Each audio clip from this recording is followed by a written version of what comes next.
Oluwaseun. It's matric number 170 60 40 61. My name is Agbola Bikiste with matric number 170503119. My name is Colonial with matric number 170503158. My name is Adi Frederick Ademola with matric number 170604069.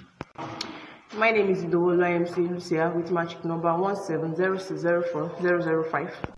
My name is Akinlade Gladys Omoyemi, matric number 170209015. My name is Olatunde Olaoluwapelu with matric number 170209022. My name is Akinlade Blessing Oluwasegun Funmi.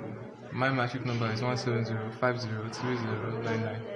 My name is Adesua Merepelu with matric number 170503097. My name is Kushanu Emmanuel with the matric number 170503032. My name is Samuel Deroke, matric number 170510119. My name is Ibrahim Abdulgafar Adela, matric number 170209045. My name is Omotoye Alabarinus, matric number 170503004. Alabi Akitayo, matric number 17060470. Muhammadu Buhari administrative style. President Muhammadu Buhari defeated Goodluck Jonathan March 2015. He is both the head of state and head of government in our Nigerian system of government. Olowojulo says Buhari administrative style will focus on economy, corruption, and security.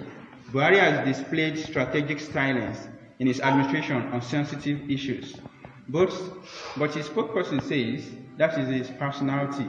Security has been national embarrassment, led to the sack of Service Chief and Inspector General of Police 2021.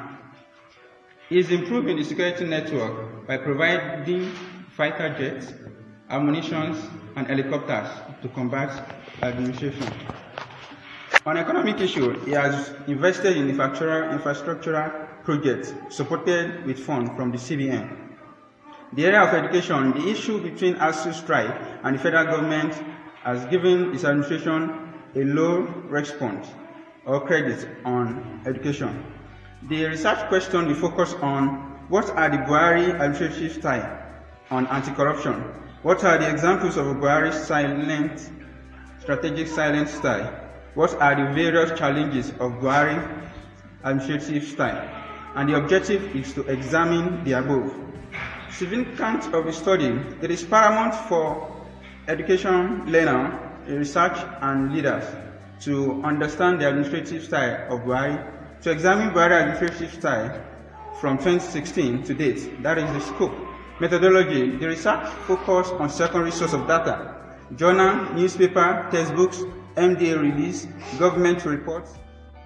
Buhari retired as a military general in the Nigerian Army and also served as the 7th head of state from December 31st, 1983 to August 27th, 1985. And is currently the 15th president of Nigeria. He won the presidential election by defeating the incumbent president Goodluck Jonathan. This marked the first time in history of Nigeria that an incumbent president won to an opposition party in a general election. Buhari administration style can be described as with a slogan of slowly but surely. He also admitted that people refer to his administration as Buhari go slow, but Buhari was a retired army general, the former military head of state. In science and arts of military, an officer has to be tactical and very strategic in order to achieve success in an operation. President Muhammadu administration started on the 29 May 2015 after he was sworn into office on the first day in office. He announced the temporary relocation of the Chief of Army Staff to Maiduguri, Borno State, and also the creation of Army Division to curb the Boko Haram militants. The first challenge Buhari administration faced was the challenge of choosing his ministers, because he wanted to choose his ministers carefully. In 2018, Buhari meter poll opinion was conducted to assess Nigeria's rating of President Muhammadu Buhari administration after 3 years in office. The Center of Democracy and Development released the report and revealed that 40% of Nigerians approved of the president's performance, while 14% disapproved, with the remaining 16% neither approving nor disapproving of his performance. According to the Director General of the Center for Democracy for Development, Aishat Azan, implies that the president was rated below average by Nigerians. She emphasized that the president's approval of 40% marked a decline of 17% from 57% in 2017. Buhari Meter National Survey. The poll also revealed that the federal government received ratings below average in the three cardinal campaign promises, which are corruption, security, and economy. When Nigeria were asked to rate President Muhammad, while 21% and 12% rated it as fair and good respectively. Composed to 2017 national survey, 39% of respondents rate economic performance as poor. On a geographical dimension, 71%, 82% of its sample population rated economic performance of the incumbent administration. On security, the poll revealed that 21% of sample Nigerians rated performance as good, while 24% of 55% rated it as fair and poor respectively. In comparison, economy received the lowest average score as of 1.99, followed by corruption 2.224, while security had the highest average rating of 2.33 or 5 out of all the three cardinal campaign promises of the administration. Meanwhile, regarding sectional performance of the effectiveness of President Muhammadu administration, also rated poorly across the 6 sectors, including electricity, education, housing, oil and gas, transportation, and health. Muhammad Buhari military administration before and during the Civil War. Muhammad Buhari was assigned to the 4th Division under the command of Lieutenant Colonel Muhammad Shua. Buhari's initial assignment was to head battalion units, 2nd Sector Infantry of the 4th Division. In 1968, President Muhammad Buhari was posted to the 4th Sector, also called the Aqua Sector, which was charged to take over the capture of Onitsha from Division 2. The sector operation was within the Akwa Abagana Onitsha region, which was important to the Biafran forces because it was a major source of food supply. Buhari administrative style during the military rule as the head of state. The new regime established Supreme Military Council, Federal Executive Council, and a Council of State. The regime formed new laws and decrees in order to achieve its aims, which include robbery and firearms decree for the prosecution of armed robbery cases, state and security decree. It gives the military the power to detain individuals suspected of jeopardizing state security or causing economic adversity. In 20 months as the head of state, about 500 politicians, officials, and businessmen were jailed for corruption during his stewardship. Buhari administration style 2015 to present. In the first year of administration, the currency of Nigeria was depreciated in the black market, leading to a gulf between the official rate and the black market rate. However, the gulf between the official rate and the black market rate opened up the opportunity for well-connected individuals in arbitrage, making a mockery of President's anti-corruption image. The government continued to operate flexible exchange rates into the second term of the administration, despite critics alluding to the exchange rate regime of being susceptible to arbitrage, abuses, and round-tripping by crony supporters. Muhammad Buhari on this side try to fight corruption, and corruption is one of the concept and societal problems that has attracted many interests and conceptualization. On the African continent, corruption has been widely reported and acknowledged.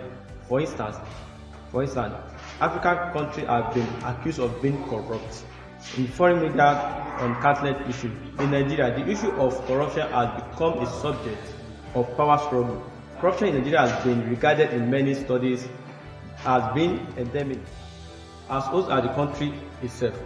During President Muhammad Buhari's inauguration speech in 2015, President Muhammad Buhari maintained his promise to fight corruption among other challenges facing Nigeria. After his inauguration and having settled for governance, expectations were very high. President Muhammad Buhari administration to fight corruption, therefore making the Anti-Graft Agency, the Economic and Financial Crime Commission, and Independent Corrupt Practice and other related offences was thrown into action. Not long, EFCC discovered 43,449,947 and 23,218 naira belonging to the National intelligence agency in the house in Ikoyi or area of Lagos State. This issue was regarded as Ikoyi Gate. Various challenges of President Muhammadu Buhari administration. Issue of Boko Haram. Boko Haram has begun to operate in Nigeria since 2020, which has become something of Boko Haram, who have become a terrorist in Nigeria in the northern part of the country, who has victimized their bombs in many areas in the northern part, especially Borno State. Number 2, kidnapping for ransom. Kidnapping for people people now see kidnapping as a work now, whereby people kidnap people to collect money from them, to collect ransom from them, without their family notice. And the third one, the electricity. Nigeria has been battling with electricity since 1960s, whereby the Nigeria electricity is not enough in Nigeria. Instance of President Muhammadu Buhari's strategic silence. First one, score of Boko Haram attack. Second one, high rate of banditry and kidnapping. The third one, addressing the signatory personnel on COVID-19 pandemic. Number 4, end SARS protest. Number 5, 2020 protected academic staff union of university ASU strike. President Muhammadu Buhari has silent on this case, especially the issue of ASU strike, whereby students have been on strike more than 8 months before President Muhammadu Buhari now speak up through his political appointee to address the issue of the ASU strike. Based on the findings of the study, it is recommended as follows. President Muhammadu Buhari should personally cultivate the culture of addressing Nigerians on sensitive national issues to give the people a sense of belonging and trust.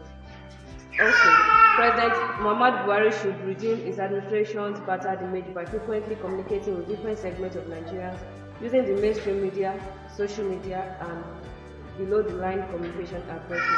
Lastly, President Muhammadu Buhari should change the negative perception of his administration by reducing the rate at which it depends on media teams and spokesperson to communicate to the people on virtually everything. He should develop a strategy of speaking to the people directly and timely to face the rest issues that may drive into crisis if not properly handled.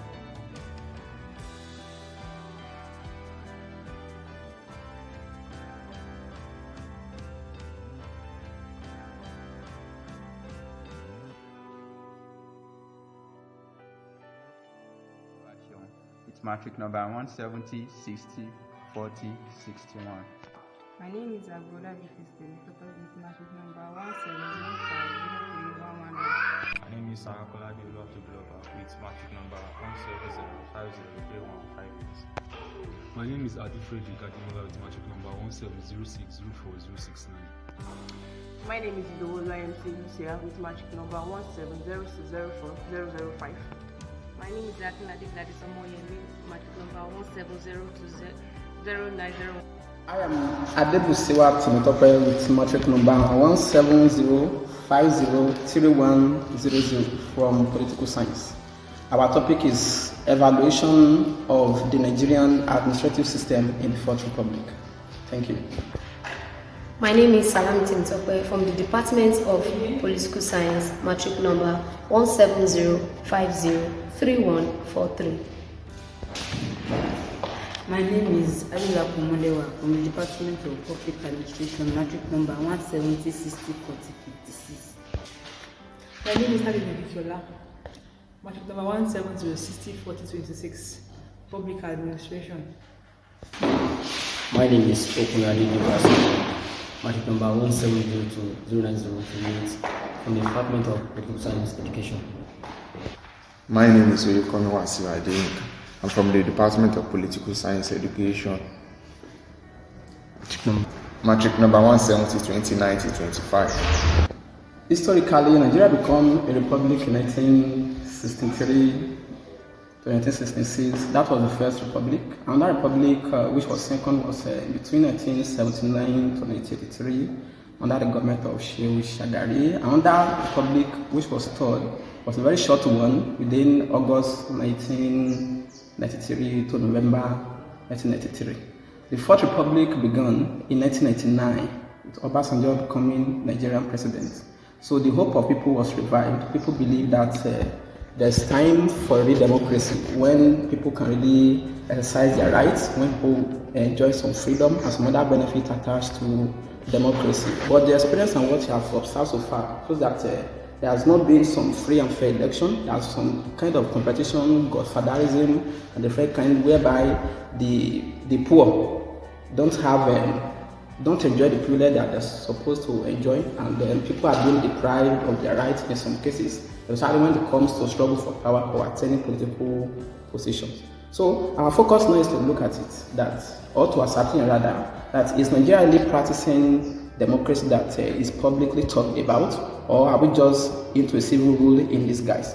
Because with what we can see, we don't have the evidence to prove that what we have on ground now is a real democracy. There has been a change of government from 1999, another one in 2003, another one in 2007, 2011, 2015, and 2019. So our aim here is to look at it that do we have civil rule or democracy? Thank you.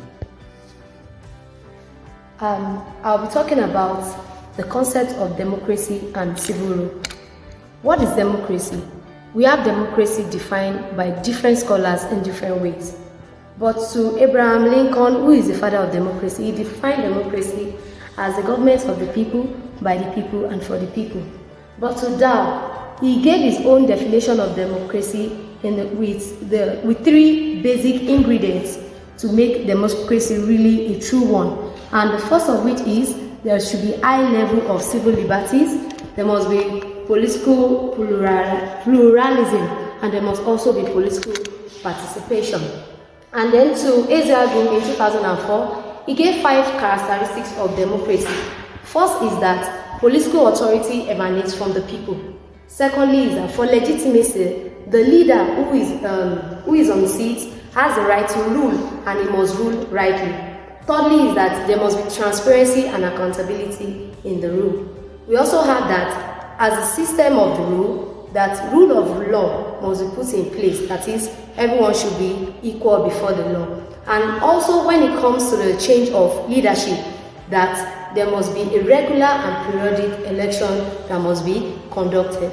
But for civil rule, what is civil rule? Civil rule can be defined as a transfer of governance from the militants to the civilians, and it must be done through periodic election as well. But it de-emphasizes on the freedom of the electorate, and rather than supremacy of constitution to be put in place, it is seen that supremacy of the leaders is being put in place, which means that the leaders, they are the one who decide when a leader will leave office and when election will be conducted. Thank you. Theory adopted as a guide for the analysis of this work is Eli's theory, which was propounded by Robert Michel 1942 and Laswell 1948. So, Eli's theory can either be conservative or radical. It was first used by European countries to criticize democracy and socialism due to the system of government they were using by then. The theory assumed that all men love power. They love to be in power. They struggle for power and wealth. Eli theory helps to provide common basis for comparative analysis of the behavior of political affairs. For instance, they believe in using their power in terms of wealth to attain politics to control nation economic. Thanks. Taking a look at the political dispensation of the Nigerian administrative system under the fourth Republican government, you can see we have several challenges facing governments. Like, take for instance, we have the accidental political leaders, whereby we have several leaders at the government that they do not have quantified or qualified ideologies or mindset or orientation that backs up their real governance as it implies. And we have several instances where they fail to act as the right leaders, whereby they deprive the rights of the citizens, they maneuver or manipulate several several powers that backs up the governance or the government as a whole. And we have several kinds of manipulations, several kinds of deprivations, whereby they fail to carry out their true self, their real being, and their role as a political leader.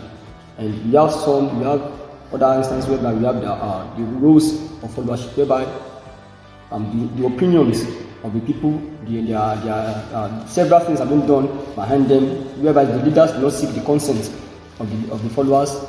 Their rights have been deprived. Whatever they request for, even at the expense of the pressures put on the leaders, we have several pressures, several requests, several opinions trampled upon, several rights deprived, whereby what they have requested for at the right time or what they have asked the government, they have not been done for them. And this brings this kind of backlash on the kind of participation they put into the government. We have other kinds of factors or challenges facing, whereby we have the corruption, we have kind of favoritism, nepotism, regionalism, and kind of dictatorship government. Kind of regionalism whereby some regions or some parts of the country they give them autonomous power, whereby they fail, or let me say, they carry things out on their own without they carry this on their own, whereby they do things with the power of the help of the higher ups. Thank you. In conclusion, we are concerned with the nature of government in Nigeria. Nigeria are what they are today because their leaders are not what they should be. According to Obasanjo 1994, other nations whose levels of material wealth are similar to ours in independence, which are less endowed in resources, have made greater strides because they were better led politically. It is therefore obvious that positive leadership represents Nigeria's oasis of hope for greatness in the desert of mediocrity, purposeless, corrupt, ambitionless men and women, masquerading as leaders at all levels of governance in the country. The way out of this structure are the citizens. They can only do this when they are organized. Ever since, the problem of Nigeria has been political leadership who have failed to themselves, for the nation, and to the rule of law. For democracy has no meaning without the freedom, and there is no freedom without the press. For there to be democracy, there must first of all be freedom, which makes the difference between enslavement and liberation. Thank you. So, it is audible to the deaf and visible to the blind that what we have in Nigeria today is not democracy. It is just a kind of system of government that has been transformed from military to civilian. But in this civilian system of government, we don't have the real democracy because this system of government lacks the ingredient that makes democracy. Thank you. This is Group 13, and we'll be discussing the topic Evaluation of Good Governance in Nigeria Administrative System in Military Era. I will be taking the chapter 1 of this project, while my other colleagues will be taking the other chapter, chapter 1. Nigeria has been governed for a long period by the military junta than civilian rule. After its independence in 1960, starting from January 1966 to October 1979 and December 1983 to 1999, which indicate that the military has been ruling the country for about 30 years. And it is also interesting to know that the first colonial governor general was also it is also interesting to know that the first colonial governor general, Sir Lord Lugard, is also a British soldier, and he was the one that amalgamated Lagos Colony, the Southern Protectorate, the Northern Protectorate, together with what his wife named Nigeria in 1900. And the first military intervention was through a very bloody coup, and it was led by the 5 majors. And the general objective of this study is to study the military administration and the effects of good governance in Nigeria, to ascertain the effects of military administration in Nigeria, and to determine the influence of military administration on Nigeria's citizens. First.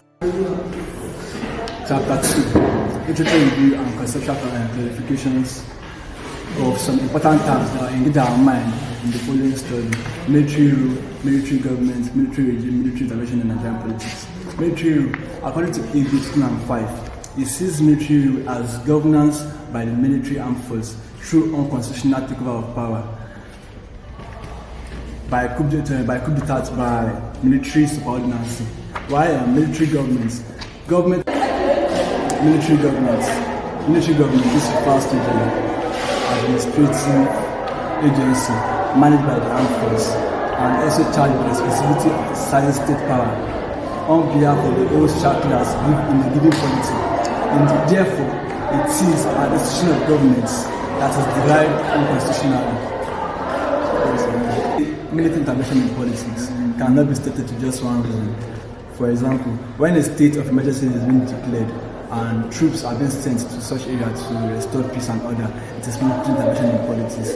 When a particular country decides to build nuclear weapons and troops are being sent to those areas to destroy them, it is no military intervention in politics. When there is no peace in a particular society and troops are being sent to restore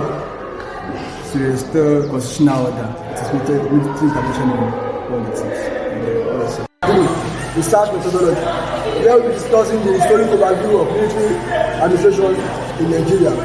Military intervention started in Nigeria in the year 1966, January 15 to be precise, with a coup which led to the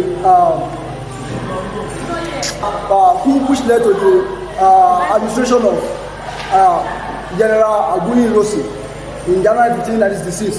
There was a counter coup 6 months later on July 29, 1966, which led to the administration of General Yakubu Gowon. General Yakubu Gowon spent 9 years in office, which led to the administration of Muritala Muhammed after a palace coup, which led to the administration of Muritala Muhammed on the 29th of July 1975. After that, there was another coup which led to the administration of General Muritala Muhammed. Muritala Muhammed died on the 13th of February 1976, and Obasanjo, who happened to be his deputy, has to overtake and continue the administration. The administration started on the 14th of February 1976. On 1st of October 1979, we return back to civilian administration in Nigeria, and this civilian administration was led by Shagari, who ruled Nigeria from the year 1979 to 1983, and by 1983, in 1983, General Muhammadu Buhari. Our chapter 4 shall deal with data presentation analysis. In that chapter 4, we are going to explain some achievement of military administration in Nigeria. There is a lot of achievement during military administration, but the first achievement we are going to mention here is restoration of peace and order in Nigeria. We can see that before military intervened in politics, there is a lot of issues that is happening in Nigeria, but once the military intervened in 1966, they brings out the unity to all those things and they stop the war. While the number 2 is the decrease in the problem of the tribalism. In Nigeria, we have a lot of issues that are dealing with tribalism, ethnocentrism, and nepotism. But when military intervened in politics, they brought out the unity and everybody they stand in one accord. While number 3, we are dealing with political reformation, that is local government reformation. During the military intervention in politics, they make sure that we reform our local governments and everything were inappropriate. This was done during the time of Obasanjo. And we have creation of states. We are making use of region in Nigeria before. Until when military intervened in politics, they created different states. We have 36 states in Nigeria. Until today, it is military that created everything in Nigeria. Another thing, we have foreign policy. If you are talking about foreign policy, it means the action and inaction of a government outside of a country for the goods and development of its own national interest. There is a lot of foreign policy that we make relationship, both bilateral and multilateral relationship with different countries, even within this Africa as a centerpiece. Another thing is national integration. There is national integration means how we can unite the whole Nigeria together. This one was done during the time of Gowon by creating the NYSC. That means that all the youth, they will have the ability of moving together into the access, and this can lead to the unity of a nation. Another thing, we have development in education aspect. There is a lot of development that Nigeria do during the administration of military in making sure that the education in these countries is moving forward.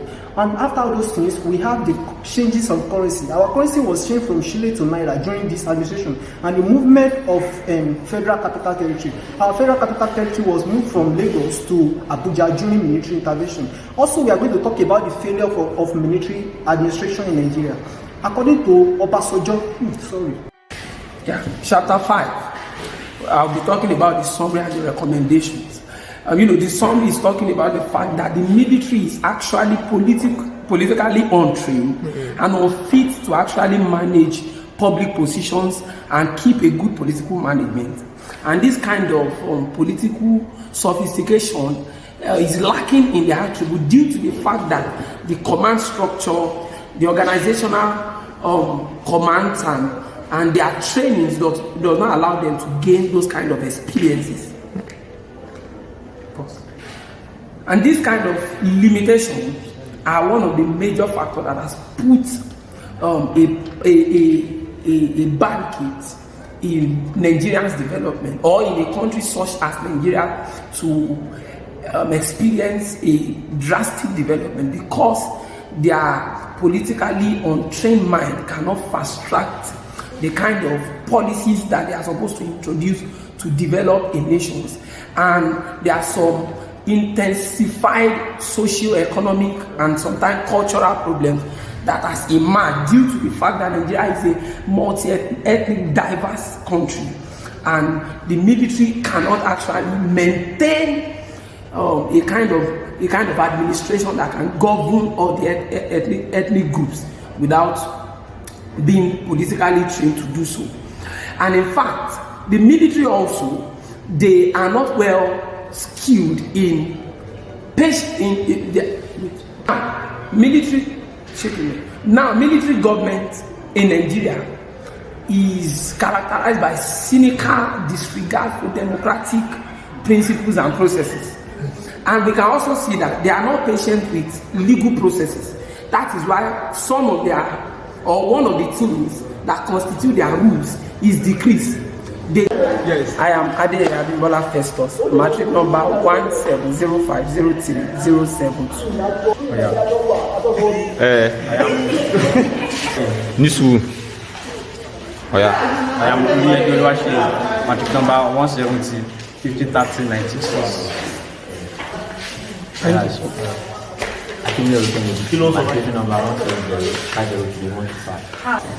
am Honorable Esosa Marcel. I am Honorable Esosa Marcel, matric number 170503133. Adelaide matric number 170209007. Assembly of Lieutenant Dixon, matriculation number 170503125. My name is Otoko Samuel, matric number 170503052.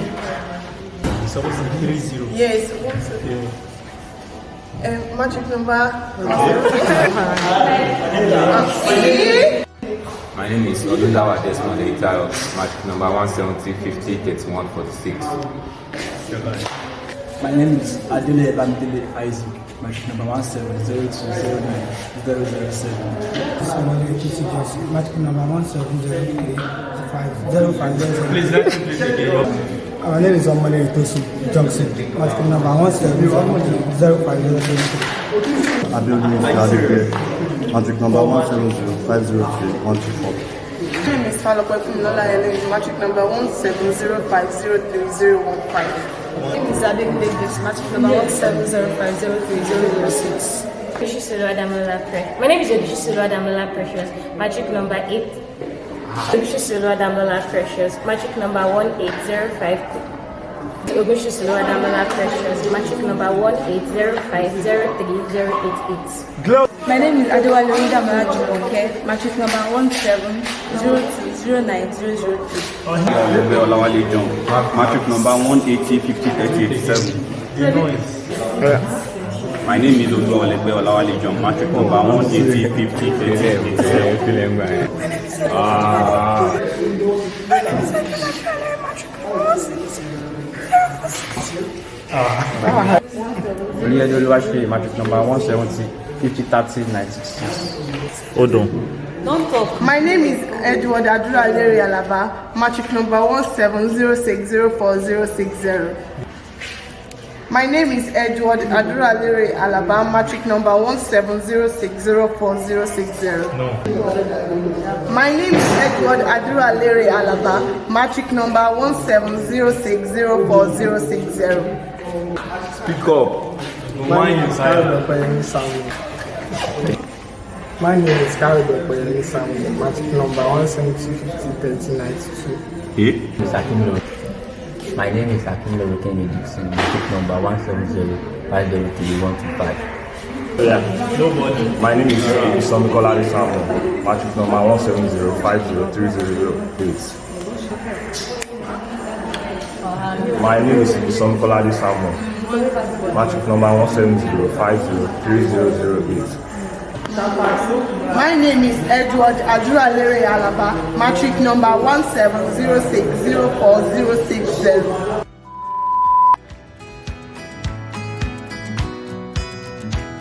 My name is Fadele Kenny, with matric number 170503013. Ujo Taiwo Dokas, 170604072. Adebayo Tunde Victor, 170604045. Adebis Michael Olaleko, 170503161. Aladeshi Joshua, 170503139. Alakoyi Bukola, 170209041. Olatono Muyoluwa Mayowa, 170209002. Ododo Madiola Kamareni, 170209054. Okunu Datiran, 170209058. Atupe Egini Luadelapo, 170604064. This decision is 170209026. Abayomi, 170209006. Oh, you need to Elizabeth, 170209026. Ilé Sọ̀ní Àlàbápọ̀ 180503028. Bello Elizabeth, 170604008.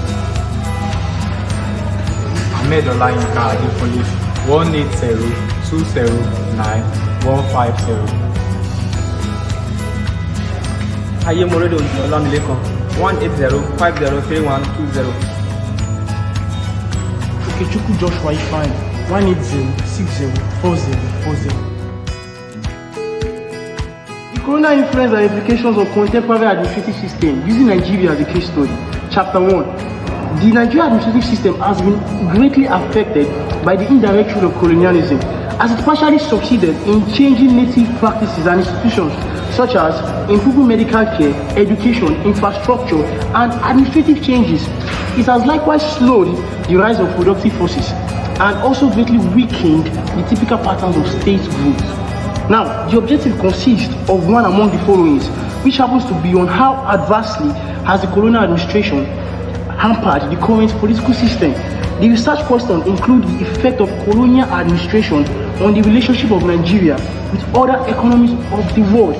From the significance, every reader will learn on how colonial rulers affected present administration based on the current state of the economy, plus helping governments at various levels to see some policies needed to be scrapped so as to make the economy great. The research will cover colonial influence and its implications on the present admin, the political admin likewise, and its effect on the development of Nigeria, in tune with sustaining its relationship with other economies of the world. Thank you. Chapter 2, Literature Review. This chapter gives an insight into the various studies conducted by researchers, as well as explain the theory and terminologies that are relevant to the study, such as colonialism, administration, colonial administration, and the theory of conflict.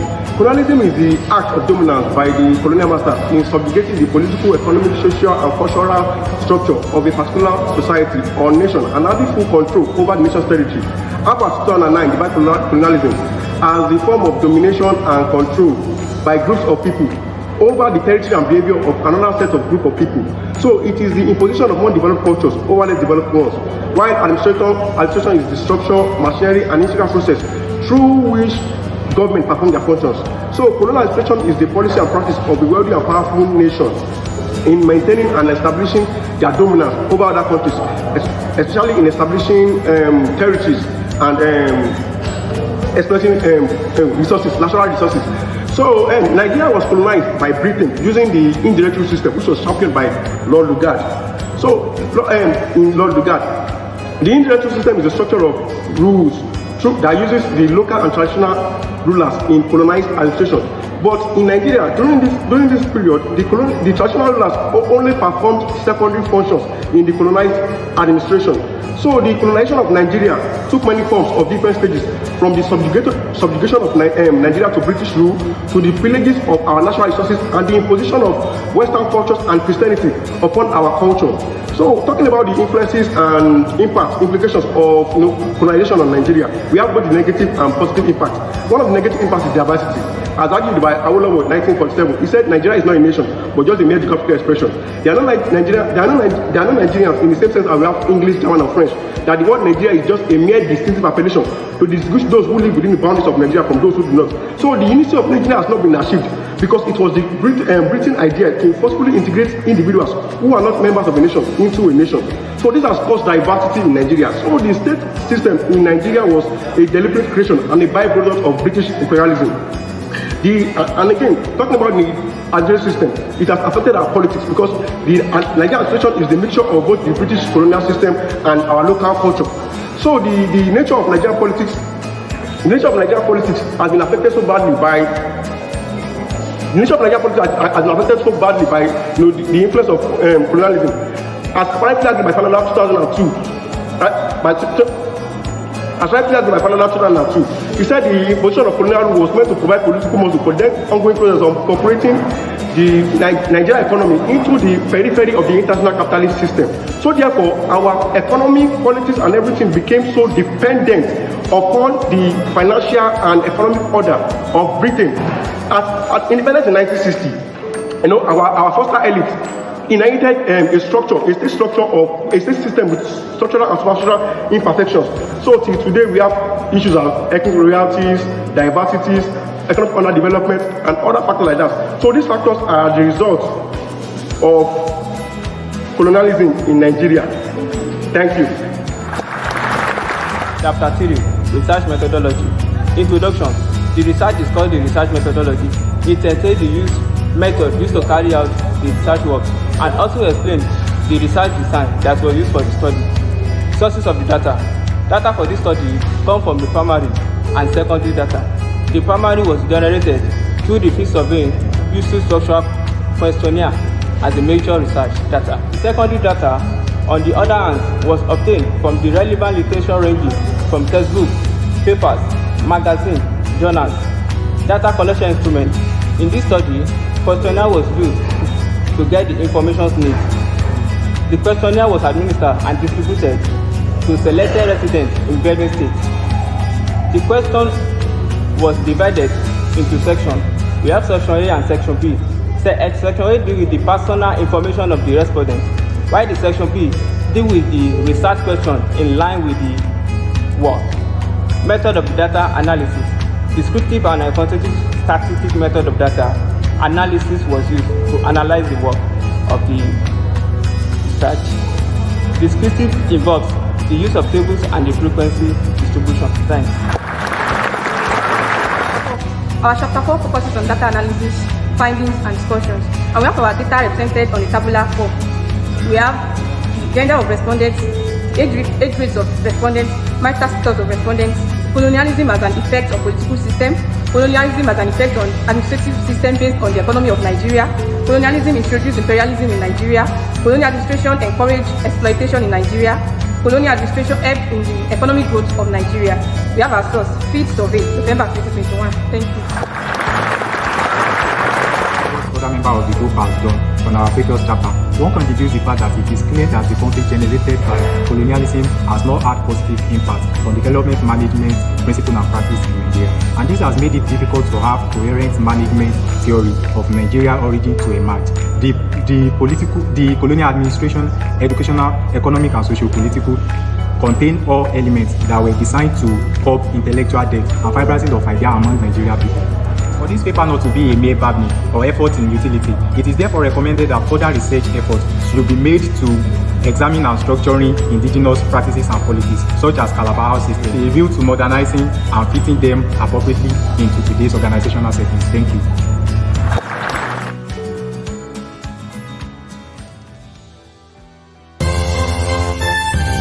My name is Adewale Adeyemi Emmanuel from the Department of Political Science Education, matric number 17020905.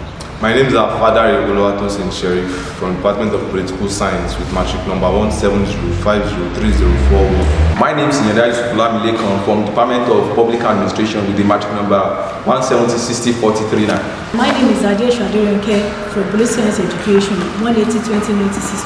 Sulaiman Temitope Akim from the Department of Public Administration with the matric number 170604027. Olulope Adeyefa from the Department of Political Science with matriculation number 170503144.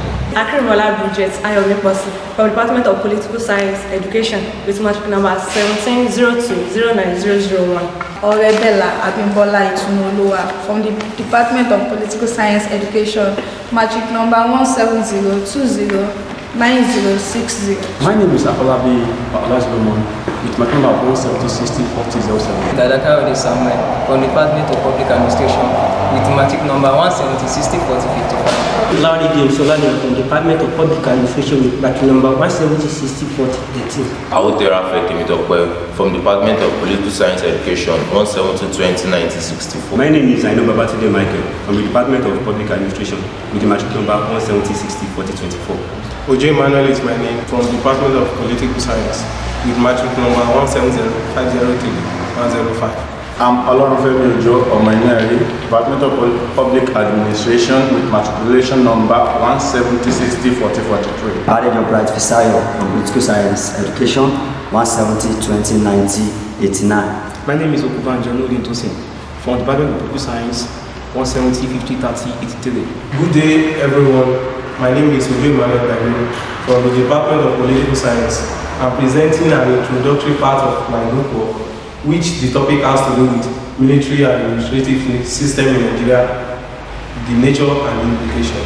We start the project by going into the background, which examines the advent of military rule in Nigeria, which could be easily traced to January 15, 1966. Then we have subsequent military government in Nigeria after that one. Then we move to the chapter 1. I've talked about the background. Then we have the statement of problem. The statement of problem examines the problems in which the military administrative system has constituted into Nigeria administrative system. Then we have the research questions, which are three. Research objectives are three, two. Then we have the scope of study. The scope of study covers 1966 to 1999. Then we have the organization of the chapter, in which chapter 1 has to do with a lot of things, which are background aims of the study, statement of the problem, significance of the study, scope of the study, and most of other things like that. We have the chapter 2, literature review, conceptual clarification, and theoretical framework. Then in chapter 3, we have the methodology and method of data collection. Then chapter 4, we have data presentation and discussion of findings. And finally, we have in chapter 5, summary, conclusion, and recommendation. As the first speaker has already introduced the topic, military intervention in Nigeria started in January 15, 1966 with a coup in which many prominent Nigerian leaders were killed, such as S.L. Akintola, Tafawa Balewa, Amadu Bello, Festus Okotie-Eboh, and others. So immediately, the most senior army officer then, Aguiyi Ironsi, became the head of state. during Ecology administration, Nigeria introduced the unitary system of government in its decree number 34 of the 1966. So during this administration was also terminated in July 29, 1966. So Yakubu Gowon became the head of state. During Gowon's administration, Nigeria experienced what we call civil war from July 6, 1967 to January 15, 1970. During the civil war came up as a fight between the federal troops and the Easterners of the federation. So during this civil war, the civil war was declared no victory, no vanquished. So after the civil war, Gowon came up with 3 R's, that is reconstruction, rehabilitation, and reconciliation. So during this administration as well, Nigeria experienced what we call oil boom of 1971. During this administration, it was when NYSC as a scheme was introduced, that was 1975. Gowon administration was also terminated because of its failure to relinquish power to the civilian government. That was 1975, and Muritala became the head of state. Muritala administration was also terminated on his 200 days in office, exactly 200 days in office as a president, as head of state. So Obasanjo, the second in command, became the head of state. For the first time in Nigerian history, the military handed power over to civilian government. That was October 1, 1979, to the first executive president, that was Alhaji Shehu Shagari. Shehu Shagari administration was also terminated in December 31, 1983 by General Babangida. During Babangida administration, he introduced what we know as war against discipline. Buhari administration was also terminated on August 27, 1985 through a palace coup by Babangida. During Babangida administration, he introduced what we call TAC. During this administration, there was this abortive third Republican election in which Abiola supposed to be the announced presidential candidate, which won the election, but it was not announced. This administration has been ended in 1993 when Babangida handed over power to an interim government of Enesoneko. General Sani Abacha, who was Babangida chief of army staff, seized power from the interim government, that was Enesoneko government, and became the head of state. During this administration, several allegations of human rights abuse was made, and this administration was also terminated in June 8, 1998, when General Abacha died and General Absalam Abubakar became the head of state. During Abubakar, immediately that he came in as the president, as the head of state, he released all the political detainees seized head by the General Abacha's administration. So General Absalam Abubakar now handed power over to a civilian government in May 29, 1999 to Olusegun Obasanjo. I will be talking about the chapter 3 of this research work, which has to do with research methodology. And the research methodology used in this research work is what we call survey research design. And the survey research design is very useful and common instrument when we deal with human population. And this research survey will do justice to this area. Number 1, area of the study. The area of the study, the investigation was carried out in Ondo State. Ondo State was created in August 27, 1976, alongside with 18 local governments, with capital that is situated in Akure. The population of the study also stated that Ondo State is one of the states, 6 states that consists western region in Nigeria. The census of 2006 stated that Ondo State has a population of 3,460,877. From this argument, we now note that the target population is Akoko Southwest. It was picked as the populations of the study, and Akoko Southwest has a number of populace. The number of the populace in Akoko Southwest is 28,383 populace. As this, therefore, the 28,383 populace become the target population. Now we'll be talking about the data collection. The data collection on this research work, we use both primary data and secondary data. The primary data, we use questionnaire in order to gather information from the respondent, and the respondent, the questionnaire was structured to inquire from the respondent, and the questionnaire include the demographic data of the respondent. Good evening. My name is Colonial. I'm going to present the chapter 4 of our project. The chapter 4 of our project consists of data analysis, data presentation, and discussion of findings. Under the data analysis, the first table shows that the 48% of the respondents are male, while 52% of the respondents are female. Majority of the respondents are female. Table 2 under the analysis of data shows that the 34% of the respondents are between the age range of 20 to 29. 32% of the respondents are between the age range of 30 to 39, while the 40% of the respondents are between the age of 40 and above. The data presentation. Our data presentation, under the data presentation, we have two tables.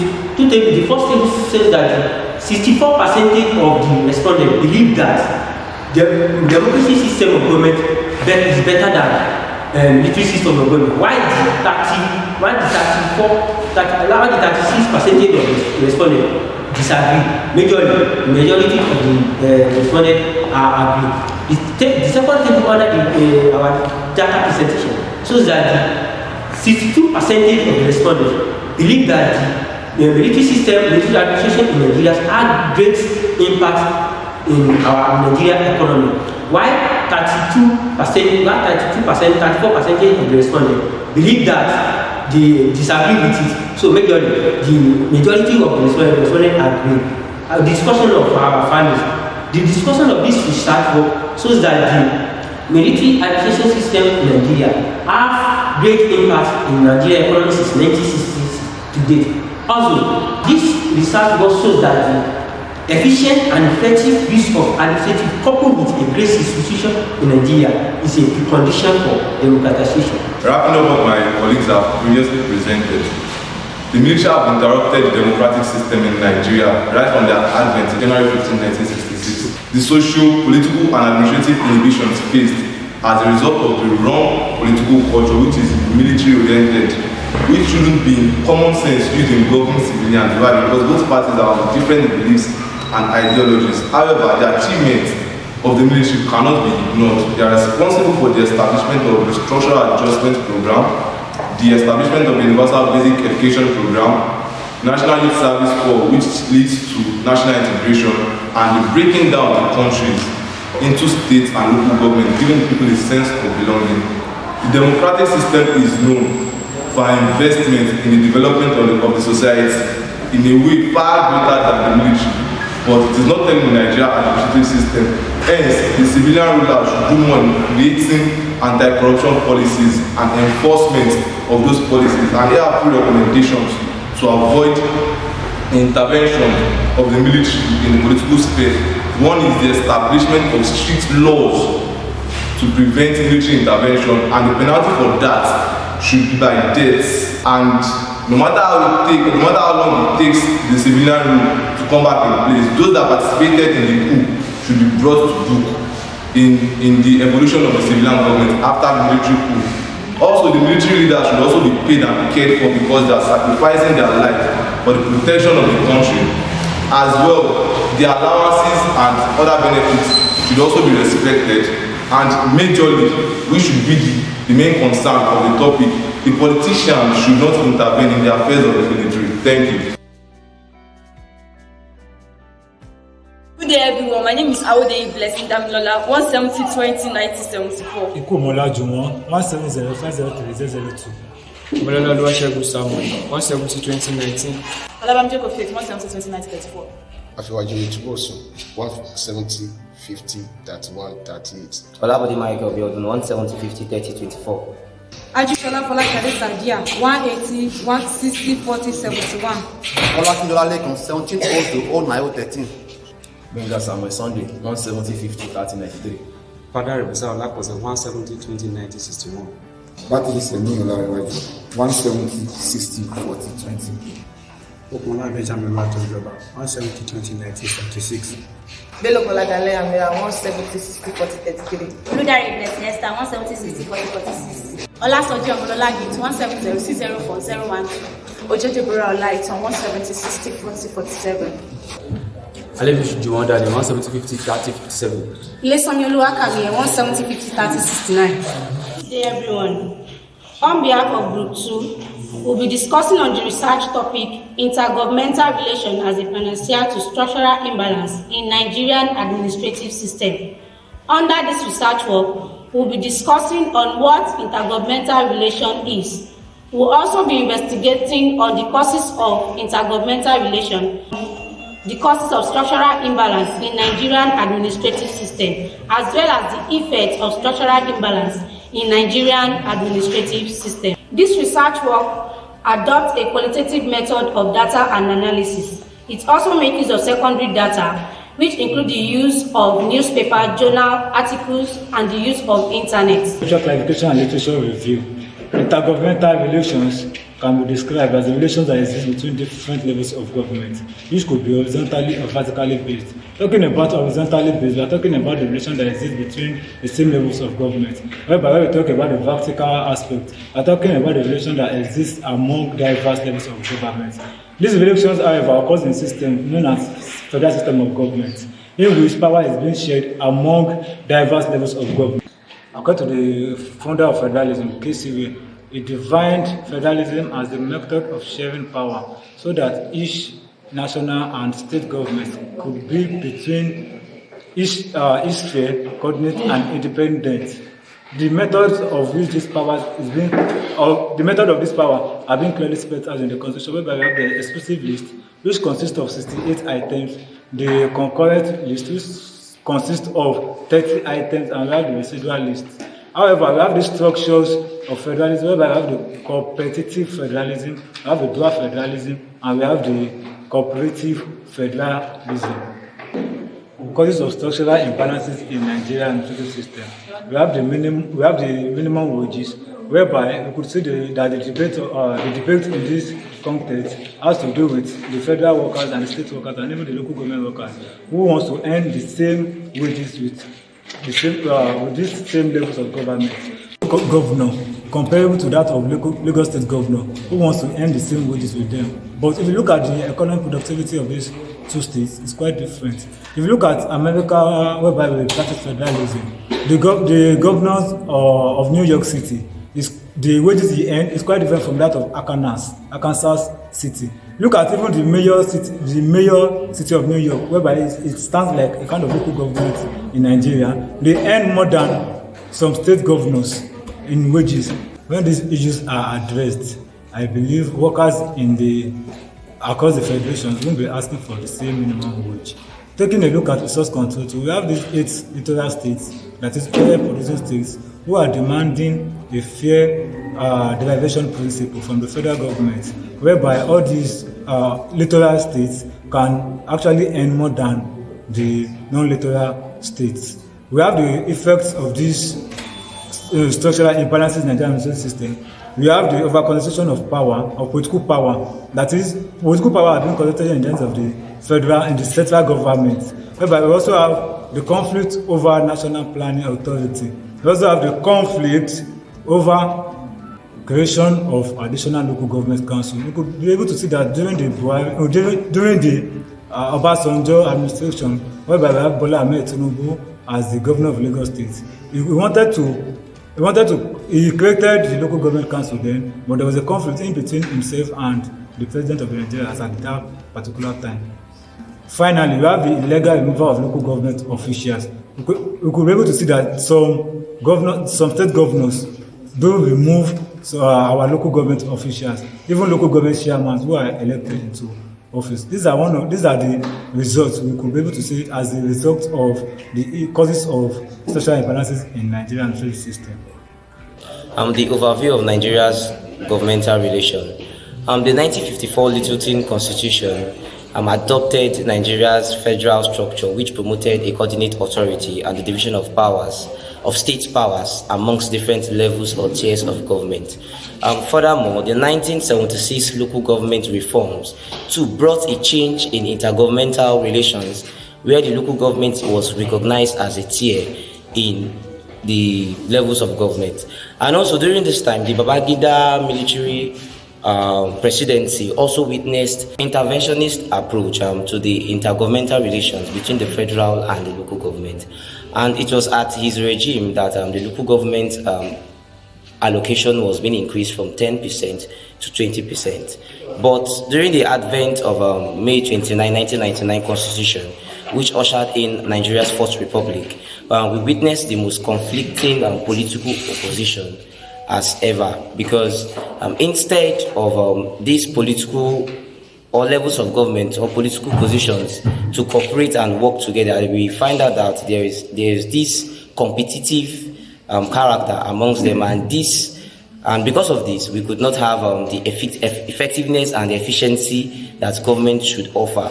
And also, ever since, the intergovernmental relation in Nigeria has been characterized by domination and state dependency. Relationship between the tiers of the government. Number one, we have the federal-state relation, the relationship that exists between the federal government and the state government. Number two, we have the state-state relationship that exists between the two states together. We have the local relationship that exists between local government and another local government. So also we have the federal, state, and local relationship that exists between the federal, state, and the local government. Also we have the conflictual relation. What is happening in the state? Number one, we have income earned. Whereby we see that the people working at the federal character are receiving more salary, more than the state, where the federal people are receiving 30,000, whereby the states are receiving 18,000. So also we have the federal government and littoral states, that is the oil producing states, e.g. Ondo, Akwa Ibom, Rivers, Lagos State, Delta, and what have you. So also we have the determinant of it. In every political system, either federal, confederal, unitary states, there is a political necessity for them, which says the states are all equal together. We have various determinants for each of them. Number one, the political process in the federation. Number two, character of the society. Number three, the institutional structure in the federation. So also the examination in intergovernmental conflict.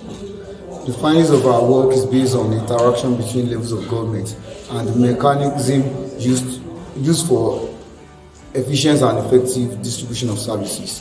This mechanism includes fiscal relation, power sharing between levels of government, constitutional provision for settling disputes between levels of government. Our work concludes on the challenges faced during the interaction between these levels of government.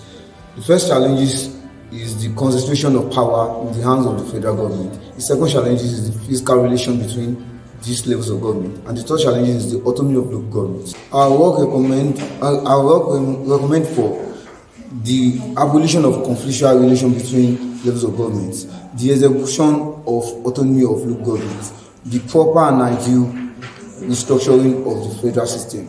Thank you.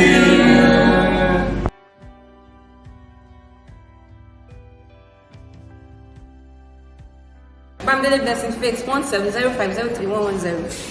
Oyewami 1705031107. Oman Blessing Faith Dr. 1705031134. Oluyorioluwa Polimo 17050363. Adebose Feluwa 17050367. Nakoye Faith Ebube 176603087. Dan Solo Kolatine 170503123. Jimodan Lola 170500111. Okereke Ifeanyi Grace 170604052. Adejoye Precious, 170, 3150. Odebody Johnson, 72, 71. Olagoke Abdulbasit, 170, Mafini Shedu Rantimushi, 170, 405. Babatunde Okoyemi, 170, 4037. Rahim Ahmed Okoyemi, 170508081. Olade Oladapo Matthew, 170, 20, 90, 39. Billy Samuel Ayodide, 170 20 1914. Obas David Oche, 170 50 3009. Ayé Tonjide, 17 60 67. My name is Additional Adibawale, 170 20 1966. Oladipo Oluwaseun, 170 50 03 065. I'll be presenting on the topic Ethics and Accountability in Nigerian Ministries, Departments and Agencies. Chapter 1. Ethics is seen as the principles and standards by which behaviors are evaluated in society. Such values are honesty, integrity, respect for others, trustworthiness, and truthfulness. Thompson talked about administrative ethics as the involving of moral principles in the conduct of official duties. Every civil service are to apply and exercise certain ethical considerations in the discharge of their duties to political bosses and also when faced with situations. Ethics in the public service are therefore broad norms that state how the public servant should behave and exercise judgment and discretion in carrying out their official duties. Statement of the problem. Service efficiency has been one of the central issues in African public admin. The primitive and perverse influence of unethical behavior in the civil service, such as investment of public funds, bribery and corruption, and other fraudulent acts, has culminated in their poor image and service delivery. As a matter of fact, their poor working conditions and miserable pay of civil service should not be shelved out. The method used for this presentation is quantitative research methodology. The limitations to the studies, inadequate literature, financial cost, and time. I'll be handing over to my next colleague to continue. I'm going to present chapter 2 of the project, which says the literature review of the project. Under the literature review, we have some sub-heading, which are, number 1, we have the administrative ethics. Number 2, we have what you call the ecology of administrative conduct. Number 3 aspect of it, we have what you call the relevance of public accountability. The relevance of public accountability and the importance of it. And number 4 aspect of it, we have the liaisons between public accountability and the impact in public service. Number 4 aspect of it, we have what you call the impediment of public accountability. So the explanation goes. Number 1 aspect of it is administrative ethics. Administrative ethics is being defined by Thompson in 1985, which posited that administrative ethics are to do with what we call the involvement of application of moral principles that has to do with the honesty and trustworthy. And according to Effiong in 2004, he posited his own assumption that administrative ethics cannot do that. Any administration cannot progress without what we call ethics. And ethics has to do with the standard of integrity and honesty that deals with human relation. The second part of it, what we call the ecology of public administration, has to do. The ecology of public administration has to do with the environment whereby the system is being based. And we also have what you call the third aspect of it, which is the relevance, has to do with the efficiency, the effectiveness, and the efficacy of the efficacy. I'll be presenting the chapter 3 of the project, which is an historical overview of Nigerian administrative system. Looking at an historical overview of Nigerian administrative system, I'll first talk about the historical heritage. What do we understand by historical heritage? Talking about historical heritage is what we actually heritage from our colonial masters. Our colonial masters actually gave us a colonial representative, a system of government whereby they elect their representative and the representative perform well for us in their office. These are the things that the indigenous politicians that they inherit from the colonial masters. Now, after the colonial heritage, I would like to move to the second part, which is the Nigerian post-independent experience. What are the Nigerian post-independent experience? These are the experience that we had after the independence. What are the experience that we have after the colonial masters leave the government and they gave the country to the indigenous politicians? They could not overgo the system that is on ground. They actually emphasize and they continue to develop on what they meant on ground, because that was what the colonial masters opened their eyes on. It is unfortunately the administrative system that brought British to be a good country, the administrative system that we adopted from USA that made them to be a good country, could not have effect in Nigeria. Why? Because of our bureaucracy and our ethnics and our corruption and the bad leader we have in Nigeria. Looking at this, the colonial masters actually gave us a good system whereby we have a leader that will represent us in the office and will perform the executive functions very well. And these executive officers have full support. They have full support. They have full vote from the members. But it happens that when the colonial masters leave office and they pass the power to the indigenous politicians, which is the African politicians, we are unable to hold these qualifications to be effective and good for Nigerian citizens. Thank you. Once again, I will be taking the chapter 4 of the project topic, which is the data presentation and the analysis. So I'll be starting from the subheading of the chapter 4, which is the imperative measure for public accountability and performance in the Nigerian administrative system. So mayors are instruments for calling people into account. And for there to be imperative measure among the MDAs, there must be a reposition of the public service. That is, for it to be able to be efficient, effective, dynamic, and result-oriented. And among others, for it to enhance the effectiveness, the accountability, and the ethical standard. Then the 4.2, we have the efficacy of Nigerian Ombudsman, which is the like institution vis-a-vis transcultural. So an ombudsman is an official that is appointed to investigate on individuals' complaints about an organization or a company. The Public Complaints Commission is Nigerian Ombudsman, and is a Nigerian Ombudsman, but the flaws of this is that they lack power to enforce the action that has been recommended by them. Then we also have the personnel management. Under personnel management, we have two factors of this, which is the promotion and the recruitment. In the process of recruiting public service into the Ministry and Defense, the MDAs, there no need to be a bias, and also to avoid time, means of ensuring public accountability. You have 6 means listed here to ensure public accountability. 1, election and opposition. Free and fair periodic election to ensure accountability in Nigerian public administration. Then also the opposition. Take for example, when the People's Democratic Power are in power, APC serve as a strong opposition to this party. Then also we have the legislature. The legislature, they are the custodian of the national purse. And looking at the legislature, they check as checks and balances. They act as checks and balances to the arms of the government. Then also we have the ethics and anti-corruption agencies, such as the EFCC, the ICPC, the Code Conduct Bureau. They are also served to ensure. They are also established to ensure public accountability. Yeah, thank you. Yeah, I'll be taking the summary, conclusion, and the recommendations. During the course of this term paper, findings showed that there are factors that bear on the professional conduct of public servants, and they are of two kinds. We have the institutional correlates, and we have the ecological, the environmental factors. On the surface, we are made to believe that institutional framework that conducts the operations of public servants in Nigeria are adequate. The reason being that when Nigeria gained independence in 1960, like every other Commonwealth countries, we were left with a vibrant public or civil service framework, and it was built on a strong and sound structural foundation. But when you look beyond this surface now, you find out that there is an institutional gap, and these are seriously circumscribed the efficacy of institutional contrivances. Also, this institutional gap is the absence of a strong will for the implementation and enforcement of necessary rules and regulations of conduct. Along with this also, the ecological factor bears on the performance of civil servants. In this instance, the issue of lack of motivation and poor remuneration. As such, for effective proposal reforms,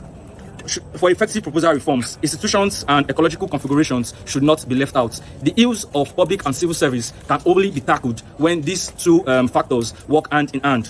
Furthermore, policies and programs should be designed to change organizational members and their ethical behaviors. And one of these policy is policy that will discourage unethical behavior through the processes of sanctions and reforms. Secondly, we have policies that will reward exemplary behaviors. And finally, we have policies that can develop the desired value in the public or civil servants through ethical reorientation. And finally, recommendations to foster ethical conduct in public service. 1. Mechanisms to support transparency and accountability in democratic processes should be established. Secondly, there's a need for continuous dissemination of information that would go against sanctions and unethical behaviors. In conclusion, the public service is the bridge that is meant to serve and bring the people and the government together, where traits such as transparency, accountability, efficiency, and professionalism, these values must be imbibed so as to foster and project a better public and civil service framework. Thank you. My name is William Iwashi Samson, matric number 170-3113. My name is Olariwaju Taiwoyi Kosona, matric number 170-073.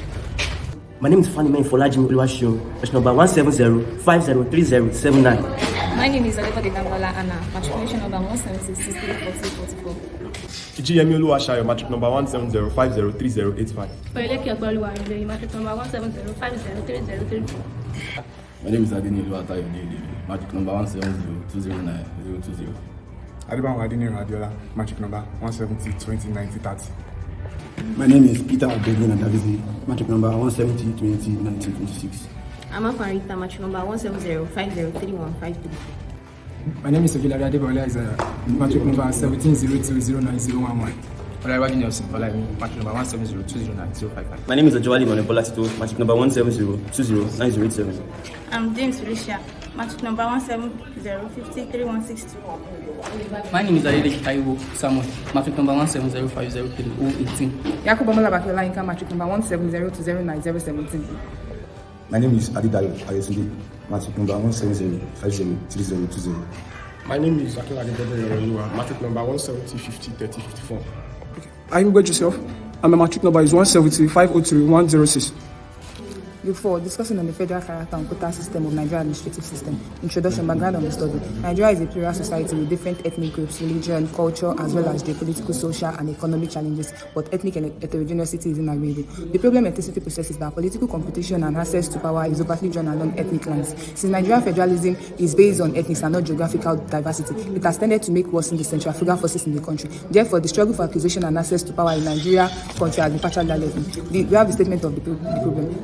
The immediate problem is the issue relating to the allocation and educating based on policies and non-federal units related to the federal character, which means that all geographical political zones will be given equal chance for the appointment and output efficient as it relates to the observation of federal character in the principle. Objective of the study: to examine the relationship between the federal character, the quota system, and productivity of Nigerian administrative system, to investigate whether certain standards are maintained in the course of requirement on quota basic in the country's civil system, and to determine the factor of militating against productivity in Nigerian administrative system. We have the research question. Number 1, what is the relationship between the federal character, quota system, and productivity of Nigerian administrative system? Is there any certain standard maintained in the group of requirements on quota basic in the country's civil service? Number 3, what are the factors mitigating against productivity in Nigerian administrative system? Significance of the study. The study of federal character and quota system of Nigerian administrative system for efficiency in the civil services of immense benefit to different institutions, especially those institutions that needed employment-related data for their routine activities. We have the research methodology. The source of information for this research work is secondary source. Secondary source is form of newspaper, journal, online magazine, library material, etc. We have the scope limitation of the study. The scope on the study of federal character and quota system and productivity of Nigeria public service. We cover all the issue of employment in Nigeria civil service, analyzing the method of selection, considering the effect of both on productivity in the federal system service. I'll be taking chapter 2. For the purpose of this discourse, liberal political theory will be used as framework in the analysis of the minority question in Nigeria. In this process, the minority also have the access of full rights of the majority ethnic. The process of segregation is grossly antithetical to the provision of the Constitution. This is the opening preamble of Nigeria Constitution 1999 as amended. In legal documentary, unequivocally stated, we the people of the Federal Republic of Nigeria, having firmly and solemnly resolved to live in unity and harmony as one invisible. The liberal perspective has no peculiar or loyalty to any subnational group, but rather national interest. It guarantees equal rights to all citizens, irrespective of social, cultural, geographic, and ethnic background. Biafra wanted to use exit because they are regarded as minorities. Some call Nigeria marriage of inconvenience or mistake of 1914. Federal character was coined by the Constitution Drafting Committee (CDC), which drafted in 1979, used when it was entrenched in the Constitution under Section 14, Subsection 3 of 1979 Constitution. Federalism can be defined as a system whereby power are shared between the central government and the accompanying states. But it was majorly used by a scholar, Hesiod, which defines it as the method of dividing power in which regional and government or general governments are each within a sphere. I'll be taking chapter 3. We'll be looking at the overview of Nigerian society. Nigeria is a federal state that consists of 36 states and over 1 million population, and also over 250 ethnic groups with a very large landmass. Federal character refers to the distinctive desire of the people of Nigeria to promote national unity, foster national loyalty, and give every citizen of Nigeria a sense of belonging. The concept of productivity in the public service embarks on provision of social services, law and security, flood protection, foreign policies, currency, and naturalization. It has been argued that public service can be measured by using administrative management. Effectiveness refers to the capacity to provide the account of correct end. The concept of sustainable development. Countries which are not satisfying the yearnings of the people are not considered a developed country. Nigeria's inability to attain sustainable development in the past has attributed to the nation's inability to tackle development challenges such as poverty, unemployment, corruption, security, hinged on bad governance, and failed institutions. I'll be presenting Chapter 4, Data Presentation and Analysis. The Federal Character of Nigeria as a Perfect Bond of National Unity. Section 318, Subsection 1 of Nigeria Constitution defines Federal Character of Nigeria as a means of distinctive desire of the people of Nigeria to promote national unity, foster national reality, and give every citizen of Nigeria a sense of belonging to the nation. Quota system is aimed at the creation and sustenance of equitable access of opportunity for all its citizens. The federal character was created in order to perform specified functions, which are promote out an equitable formula subject to the approval of the National Assembly for the distribution of all cadre of posts in the public service, promote and monitor and enforce compliance with the principle of proportional sharing of all economic, social, and political posts at all levels of government. I'll be taking Chapter 5, which is the recommendations, conclusions, and the findings we made from this study. The objective of the study is to examine the relationship between federal character quota system and productivity in Nigeria, then also to determine factors militating against productivity in the Nigerian public service. Then the findings we made from the study reveal that there's an astounding relationship between federal character and productivity in the Nigerian administrative system. Then also there are challenges of productivity in Nigerian public service. And the recommendations that are in this study is that the federal character should be improved upon to further enhance productivity in the public service, and also lack of representation in policy making and implementation by segments of the Nigerian society in the past has denied them opportunities for education and economic advancement. Thank you. Oluwatosin Bine, matric number 170503122. Abifeolu Oluwadunsin, matric number 170503141. Action. Obiten David Gifts, 170604041. Akindele Amidakiola, 170604067. Mola Desodi, 170209005. Ojo Isaac Oluwapelu, 170604011. Action. Olamide Akirele, 170503152. Adeleke Blessing Oluwadosin, 170406022. Go. My name is Ogushina Laradu Victor, matric number 1702098. Adekombi Charles Oluwadamilola, matric number 170209048. Babatunde Kendi Afolabi, 170209053. Alomaja Oluwapo Dokas, 170503082. Daramola Kendi Blessing, matric number 180604022. Afolayan Dokas, matric number 170209004. Go. My name is Ademola Taobi Kolumide, matric number 170209050. Topic is intergovernmental relations in theories, practice, and assessment. Background of the study: intergovernmental relations are integral in every federal system. Regardless of the differences in history, geography, constitutional framework, legal culture, distribution of competencies or resources, and the federal design. In Nigeria federal presidential system, the government has 3 levels and 3 tiers which interact to perform the functions of the state as enshrined by the 1999 Constitution.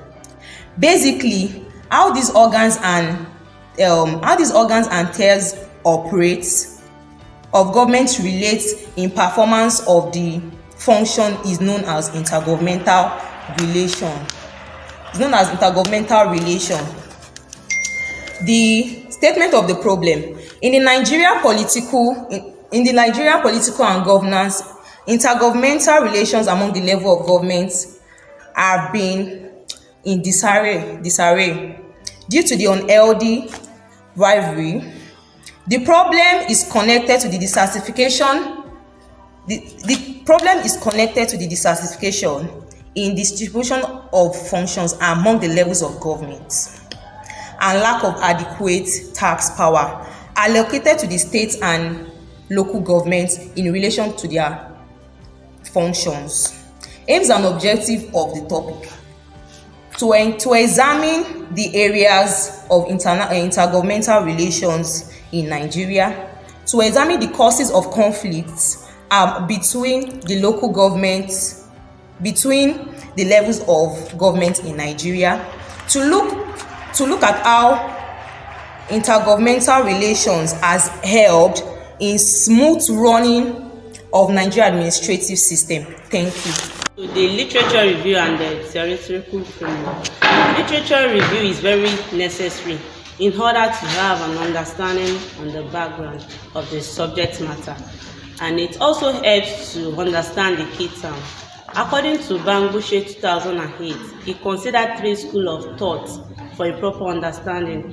He is of the opinion that intergovernmental relations can exist in a federal system, while the second school of thought posited that intergovernmental relations can exist in a federal structure as well as a unitary system of government.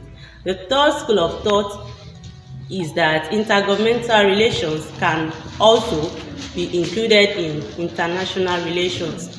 Intergovernmental relations exist both in the federal and unitary structure.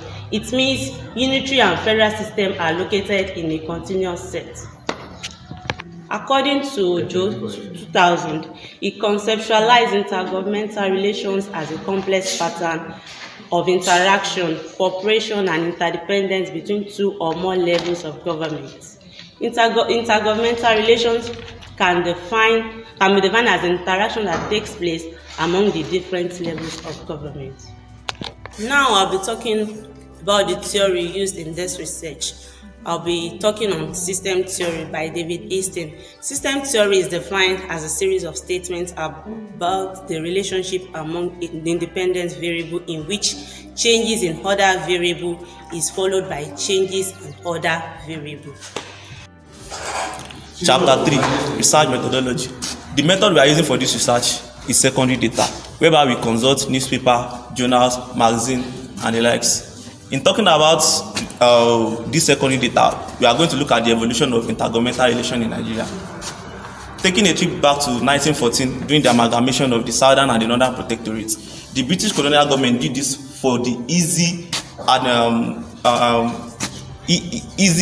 administration of the Nigerian system, whereby because of a lack of enough manpower, the British government fused the 2 protectorates, both the Northern and the Southern Protectorate, so that they can have an easy administration in the Nigerian system. Let's also look at the second part we are going to look at is the 1979 and the 1999 Constitution. That's the Second Republic and the Fourth Republic. In this we can see a lot of supremacy of the Constitution, whereby there is a uniformity of Constitution that governs the country right from the lower level to the higher level. The federal government has a supreme constitution that guides the day-to-day work of the government, and at the same time the state government, at the same time the local government. The same thing applies to the 1999 constitution. So with this, we draw conclusion to the chapter 3 of the research work. Chapter 4, which is the data presentation and analysis. First, we have the areas of intergovernmental relation in Nigeria. So what we simply mean by intergovernmental relation is that the relationship between the different tiers of government, which is the federal, state, and local government. Under that, we are going to move to the objective of intergovernmental relation, which is to promote peace and harmony, number 1. Number 2, to enhance the margins of cooperation other than competitive in the system. And number 3, to ensure effective utilization of human and resources available for good results. And number 4, to accelerate development in the system. So intergovernmental relationship allow different tiers of government to carry out their functions and their duties in their place. So, and we also have the typologies of intergovernmental relation, which is the joint policy making. The 3 tiers of government, they came together to make policy, as in they make their policy together. We also have the mutual accommodation. Under the mutual accommodation is that there are some disagreements that these 3 tiers of government also fall into, like they are not always agreeing together. And also we have the innovative conflicts. These conflicts can occur in any intergovernmental relation assembly. And we also have the distributive conflicts. And this distributive conflict is the disagreements among each tiers of government, as in the tiers of government. So we also have the analysis of the typologies of intergovernmental relations. Those are the ways we use in comparing them and the way we use in defining them and everything. So we have the causes of the conflict between them. Number one causes is, which is the cogent one, is the autonomy. Those tiers of government, like if you use the inclusive list as an example, the two tiers of government, the state and the local, they were not given the autonomy to do what they are supposed to do, which is the federal government right there. And we also have the other types of problems, which is the distribution of power and everything. Having talked about the introduction of this research, which is the intergovernmental relation in practice, in theory, practice, and assessment, we also went to the literature review, then went to the research methodology, and we also did the data analysis, which is chapter 4. I'll be talking on the conclusion, recommendation, and the summary. Okay, so we have seen that in this research, there are major issues in intergovernmental relation in Nigeria between 1999 to date, while tracing it to the historical background, composition, and initial structure of Nigerian federalism with the operation of the federal system government in Nigeria. Such relations have been so complex and problematic. Unhealthy rivalry, it should be pointed out, disrupt the functioning of any polity. Besides, no group of governing elites is interested seeing the political system where they operate to degenerate into a state of anarchy. Looking back at Nigeria's political system, conflicting issues, especially among different levels of government, swept both First and the Second Republic into oblivion. Okay, so I'll move to the summary of findings. The findings of the study revealed that the central government has more fiscal power for policy direction than the constituent units. Thank you very much. This is Group 8. We are here to present a research topic titled An Evaluation of Good Governance in Nigerian Administrative System in Civilian Regime. The course title is Nigerian Administrative System. The course code is Post 402. Lecturer in charge is Associate Professor Bayo Fashoma. My name is Adeboale Ademola Vincent, matric number 170 50 31 15. My name is Shunke Olukodun Josiah, matric number 170503098. My name is Adepo Midinola, matric number 170503051. My name is Adibu Sharon, matric number 170503159. My name is Mohamed Joina, matric number 170503109. My name is Abalifulani, matric number 170503075. My name is Minna Marishola, matric number 1700300. My name is Abdusalam Sharif Olatunji, matric number 170-503-040. My name is Ashli, matric number 170-503135. My name is Dr. Abdullah, matric number 170-50-3040. My name is Dr. Erasmus, matric number 170-50-3071. My name is Hagesh Nafunke, matric number 170-503117. My name is Rita Ogunwusi, matric number 170-503103. My name is Ibrahim Anuba Mojisola, matric number 170503028. Chapter 1. Background of the study. Good governance is prerequisite for successful development any country can pray for.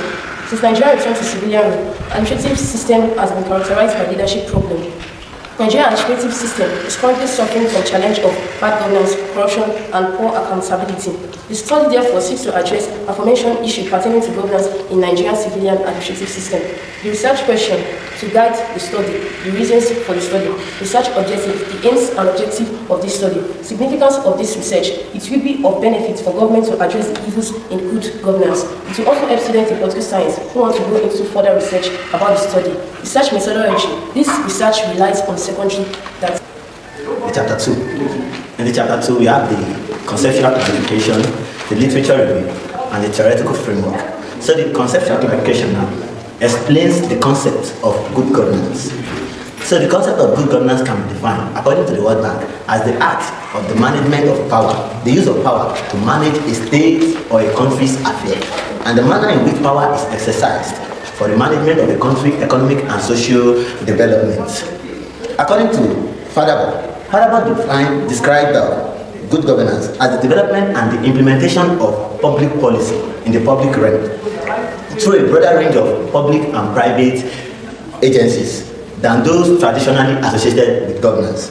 Governance, according to UNDP 1997, embraces all the methods that the societies used to distribute power and resources and manage public resources and problems. So under our literature review, the literature review is just talking about the contributions of certain scholars to the work known as good governance. The contribution, what certain scholars sees about good governance. So we have one of the challenges of good governance. One of the challenges of good governance is the local government autonomy. The local government autonomy is missing in the 1999 Federal Republic of Nigeria Constitution.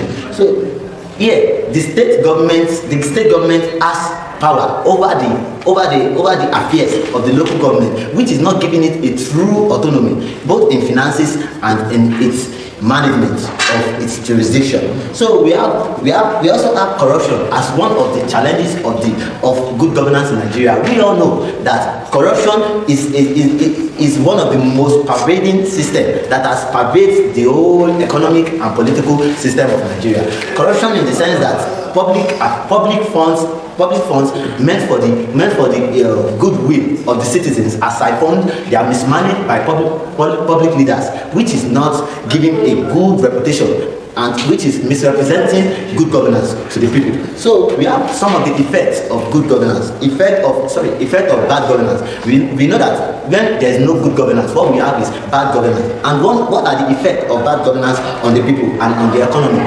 and the political aspect of Nigeria? Number one is it destroys the incentive for hard work and productive behavior. And two, it reduces public revenue and brings about increase in public expenditure.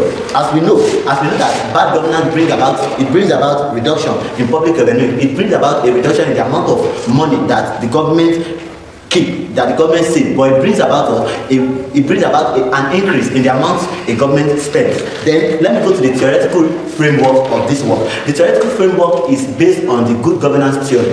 The good governance theory is talking about the principle on how a good government should operate, a principle on how a good government should run. So we all know that the essence of government is to bring about goodness, is to bring about comfort to the lives and to the life of the people, both in management, in the political sector and in the economic sector. Then we also talk about good governance as the art of public service delivery.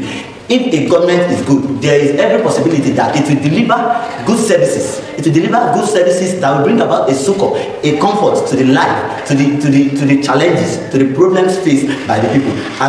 And the final one is that good governance theory also explains how bureaucracies, how public organization and bureaucracies should utilize public resources and public goods, especially public money, public funds now, to bring about the goodness and to protect individual and public liberty and promote development. Chapter 3. This presents the historical overview of good governance in Nigerian administrative system during colonial regime. The Nigerian administrative arrangement was designed by the colonial master to achieve the interest of the colonial rule. At independence in 1960, when Nigerian nationals took over leadership position of the administrative system, no attempt was made to restructure the civil service to suit our own development needs. The Nigerian bureaucrats who occupied the leadership position imbibed the colonial mentality of wealth accumulation for self-aggrandizement and self-superiority. This consequently impaired national objective. In short, Nigerian 1999 transitions to civilian rule serve as a hope for administrative system to prove performance of governance, encourage transparency and accountability among leaders both at the national and the federal level. Yet, successful civilian regime merely paid lip service to the concept of good governance. To address myriad of structural problems facing the Nigerian administrative system, various reforms were ushered in. This includes the 1999 to 2007 reform under President Obasanjo. More also, we have the Raradra civil service reform. In a similar vein, we have Oroleke during the regime of President Jonathan. And up to date, the civil service reform that were ushered in has not been inefficient and ineffective.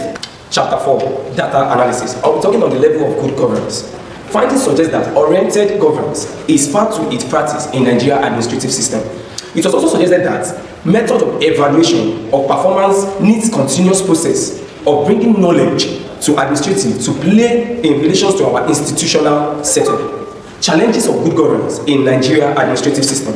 The study suggests in its findings that overbearing roles being exercised by the federal and state government possesses a great threat in Nigeria administrative system. It was also suggested that corruption is the bane of good governance in the Nigeria administrative system. Lastly on this, findings also suggested that nepotism, favorism, high cost of governance are the impediments in Nigeria administrative system. Last, I'll be talking on the impact of Nigeria administrative system in the civilian regime. One, the study also revealed that the good governance in Nigeria administrative system had not been felt in all sectors. This includes low development in agriculture, education, industry, and our health sectors. It was also included in the findings that the civil service reform has not been efficient and effective. Chapter 5, which will be talking about the summary, the conclusions, and the recommendations. The study started at this level of good governance. In Nigeria, within the civilian which brought different challenges of good governance in the Nigerian administrative system. Good governance is all about a strategic vision, which allows the more knowledgeable ones to work hands in hands in order to provide a general and good result. And the conclusion is the end of the military rule in 1999 ushered in the Fourth Republic in Nigeria. Prior to this period, the different administrations that ruled Nigeria then have tried and tried, but all failed in bringing Nigeria to one piece. My recommendations are accountability and transparency must be encouraged in order to promote good governance both at the federal level and the regional level. And lastly, corruption must be deterred and must be severely dealt with in order to promote a good and efficient, smooth running within the administrative Nigerian system. Damson Olumide Julius, 170209043. Adenirayomide Michael, 170503091. Afedamla Yolam Kosi, 170503021. Adedidayo Temitope, 170209012. Adiyeti Adenike, 17005030025. Adequate Samuel Adewale, 170209065. Additional Toyosi Oluwafunmilayo, 170503137. Babala Praise Olajumoke, 170503121. Ogunle Oluwatiti Adibola, 170209023. Ogundele Tolope Esther, 170223009. Adewale Joseph J. Dunsin, 170503160. Fashion Yaya Shego, 170503043. Idris Rashagun Temitope, 170209009. Adifrasi Ayodeji, 170503010. George Adewale, matric number 170209044. Mwasike Donald Chigozie, matric number 170209018. My name is Alemi Rudamilola Rufus, matric number 170604014. I'm here to present on a topic that says Nigerian third tier level government to be or not to be. Another word for that is Nigerian local government. What is local government? Local government is the administration of a particular district with representative elected by those people living in that district. And in 1976, there was a major reformation in local government that gave local government an edge and autonomy to administer in their respective districts. Some of the functions of local government, we have the issuing of birth certificate, marriage certificate, death certificate. We have construction and maintenance of road, and we also have the licensing of vehicles and motorcycles. These are some of the functions of local government. And looking at it, if local government has been effective and has been judiciously managed in Nigeria, there wouldn't have been an issue or the case of asking whether it should exist or whether it should not exist. But because it has not been judiciously managed, that is why this question came up. And another thing is that it's because it has not been effectively used. That is why Nigeria has not left the status of a developing country into a developed country. Looking at it in this study, we are going to look at the current state of local government in Nigeria. We are going to look at the rules of local government in Nigeria, and we are going to look at the factors militating against local government in Nigeria. Chapter 2, and this chapter is subdivided into sections. Number 1, the conceptual and theoretical underpinning local government as a concept as attracted several definitions. Local governments can be defined as a substructure upon which the superstructure of both the federal and the state government are built on. According to the 1976 local government reform, local government can be defined as a government at the local level, established by law to exercise some specific powers within defined areas. Number 2, the grassroots. The critical reason for the establishment of local government is grassroots development, which is also known as rural development. According to Buhari in 1980, he defined grassroots development as a process whereby the standard of living of the people at the grassroots is enhanced politically, socially, and economically. The third one, the relevance of local government in national development. Number 1, it helps to provide basic community service that will improve the quality of our citizen life. Number 2, it helps to inculcate into the people's community life in terms of self-control and self-determination. What about the last one? We have to talk about the challenges of local government. Number 1 is lack of finance. Number 2, corruption. And number 3, lack of autonomy. And number 5, we have a lack of qualified personnel. The chapter 3 will be talking about the historical overview of local governments in Nigeria. Here we'll be talking about the pre-colonial, the colonial rule, and the post-colonial rule. Before the colonial rule in Nigeria, local administration has a developed system. Here in the Fulani Hausa Emirate in the north, they have a centralized system of government. In the Oyo Empire in the west, there was a decentralized system of government, and in the Igbo Kingdom in the east, we have no transparent rule system of government. And during the colonial rule, Lord Lugard in 1914 introduced indirect rule, which is also known as the native administrative rule, whereas the people are given the chance to govern their people. Also, in this administrative rule, it was being successful in the north and in the west. Also, in Richard Constitution of 1946, he introduced the regional council, which also gives people a chance to rule themselves in local administration. And the Macpherson Constitution of 1957 also gives about local administrative law and provisional development, which also give the chance to rule themselves locally. And after the independence from 1960 to 1976, this also brings about due to the creation of states, there were local government administrative development, and this local government administrative development were able to help people to rule themselves locally in Nigeria administrative rule. Okay, I'll be talking on chapter 4 that says Nigerian local government as an agent of grassroots development. And under this, I'll be also talking about reinvigorating the local government as catalyst for grassroots development in Nigeria. And under this also, I'll be looking on ways of repositioning local government system for rural development in Nigeria.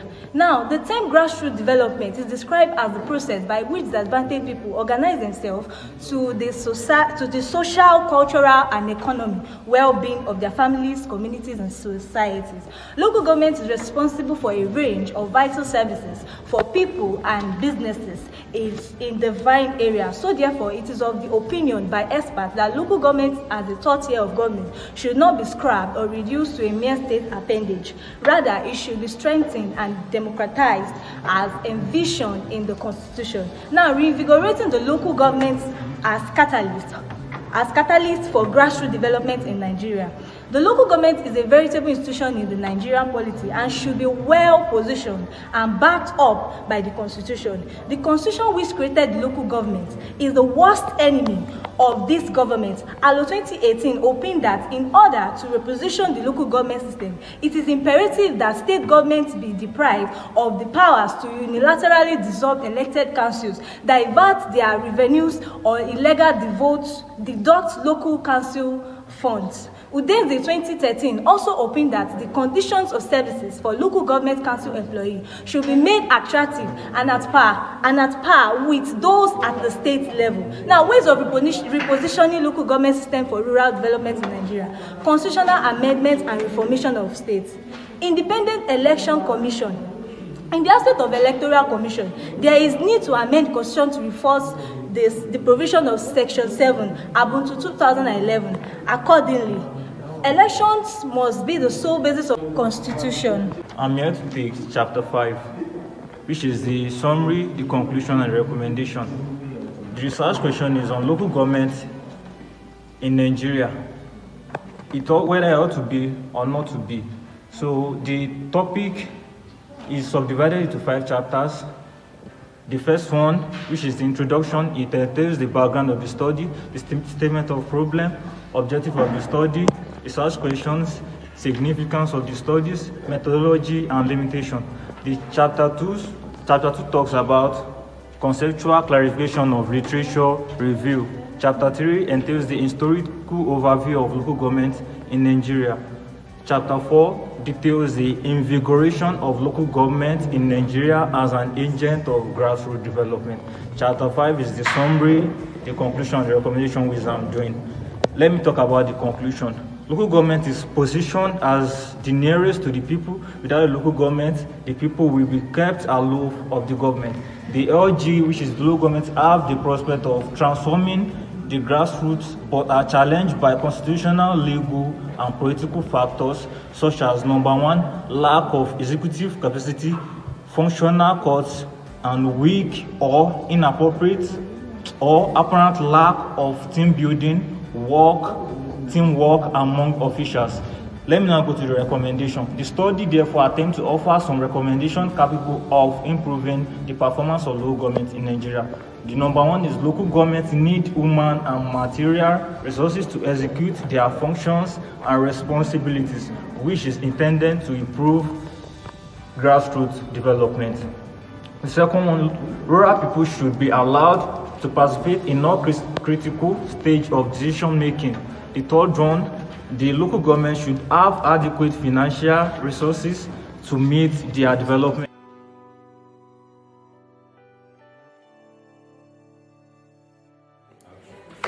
Claudia Olufunke Friday, matric number 170209-068.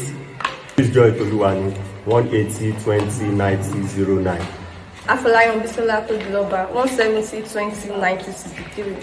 Adebayo Akinola, 170-53-127. Ojola Rosine Omotayo, 170-20-90-33. Alaba Pelum Emmanuel, 170-50-30-22. Babalola Tinola, 170-60-40-54. Aida Kofeni Stodik, 170-60-40-50. Akoni Margaret Oluwaseun, 170-60-40-10. Adejimo Monzo Adeyinka, 170-20-90-21. Obey Blessing Rakimuso, 170-04-16. Omotojo Sheyi, 170-20-90-35. Oluwada Etolokwe Samuel, 170-50-30-37. Friday Shemusi, 1705-03-044. Emiloju Moses, 170-20-09-032. Sheson Olaniyan, 170-20-90-82. Akinola Oluwafisayo, 170-50-30-49. Adeshida Taiwo, 170-05-03047. Abiodun Midoluwaseun, 170-503-111. Ajibade Timiloyin Pelumi, matric number 170-60-40-19. Introduction to the Nigerian civil service in theory and practice. Civil service is a fixture of all nation practice at federal, state, and local levels. The civil service cuts across all 3 tiers of government, and it comprises of the chief of government is always the president, the minister, the prime minister, and emperor, king, duke, governor, or mayor. The government function is within the ambit of civil service. When we're talking about this, we're talking about the ways in which the civil service has cut across all government functionalities, which is the president, the governor, the king, duke, and emperor are always the part of civil service. Civil service as an organization lies at the center of public administration structures. When it comes to civil service as an administration which structures the functions of local government, state, and federal government. It is the major instrument through which government, federal, state, or local government manage the development, economic development, and financial development. Talking about the origin of civil service, the origin, structure, and performance of the contemporary civil service in Nigeria are highly traceable to the colonial administrative formation. Civil service is created by the colonial masters, and it's in function ever since the colonization of Nigeria since onset, and it is brought about to function by the colonial masters. Civil service in Nigeria has its origin organization established by the British in colonial time. It has been in existence since the onset and since the start of the colonial masters in Nigeria. In conceptualizing civil service is an institution of government. It's comprised of all departments, head of agencies in government. They carry out day-to-day activities of the government. Civil service members are meant to be recruited through recommendation of Civil Service Commission after the approval of the President, Governor, or local government chairman, as the case may be. The Federal Civil Service Handbook 1997 defines civil service as an organ which enjoys continuity and also day-to-day activities of the government, from formulation of policies to the implementation of such policies. The civil service is characterized by some professional conduct, which are security tenure, political neutrality, anonymity, bureaucratic hierarchy, and meritocracy. The civil service constitutionally scheduled with responsibilities of implementation of government policies, professional advice to the political class, intermediary between the people and the government, ensuring continuity of government, render routine services. In addendum, section 318, subsection 1 of Nigerian Constitution 1999, as amended, sees civil service as members or staff that works in just mere capacity to carry out day-to-day activities of the government without leaving a gap or lacuna in administrative procedures of the government. Thank you.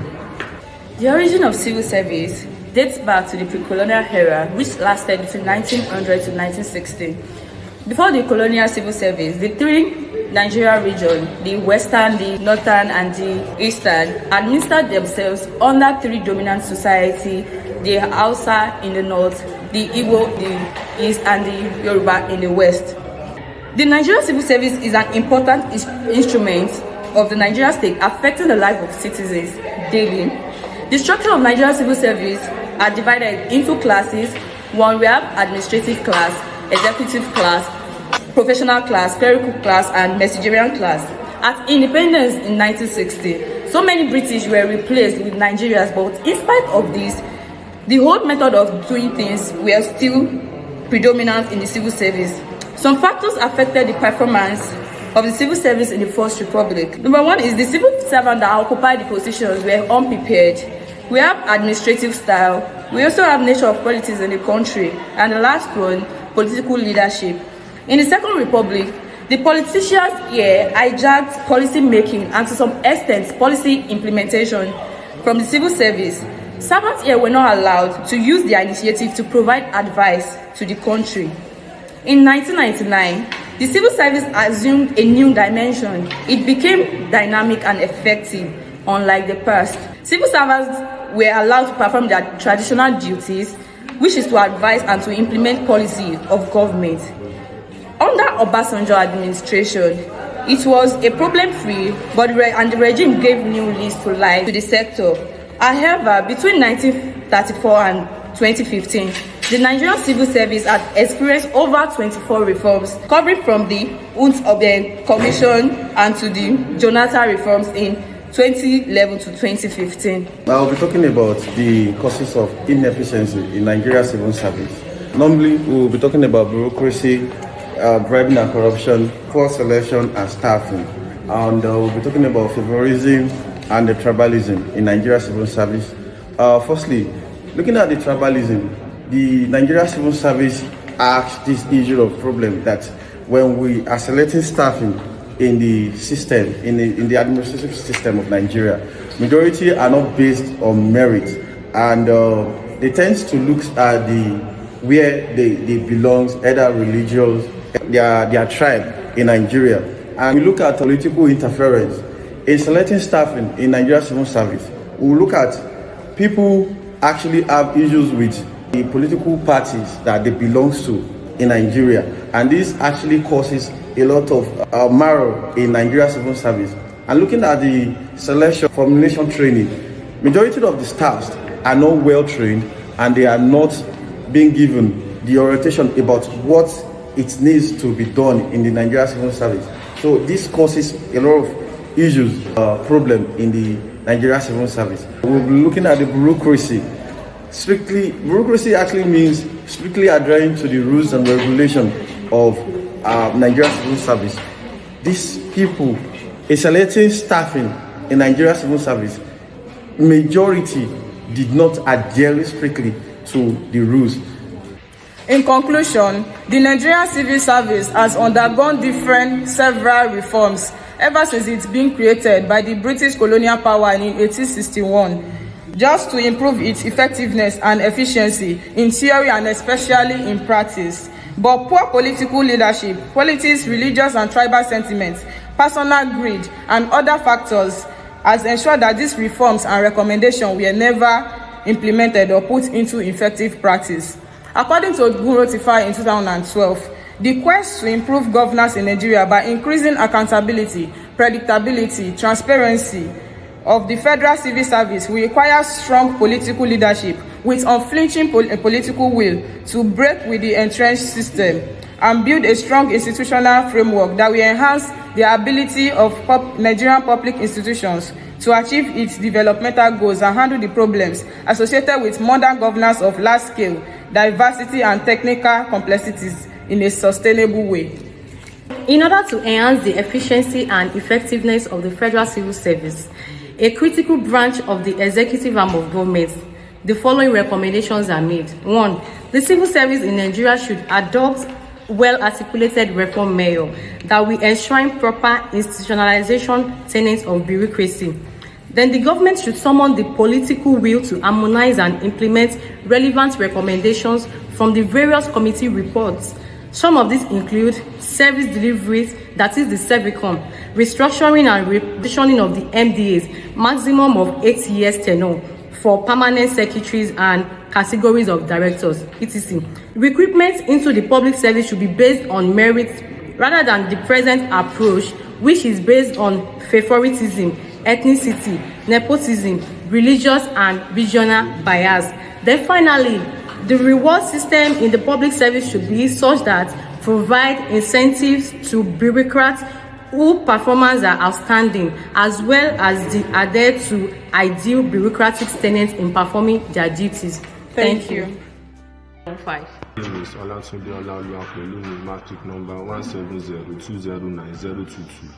My name is Akimade Blessing Oluwasegun Funmi. My matric number is 170503099. My name is Adesua Pelumi with matric number 170503097. My name is Kushanu Emmanuel with the matric number 170503032.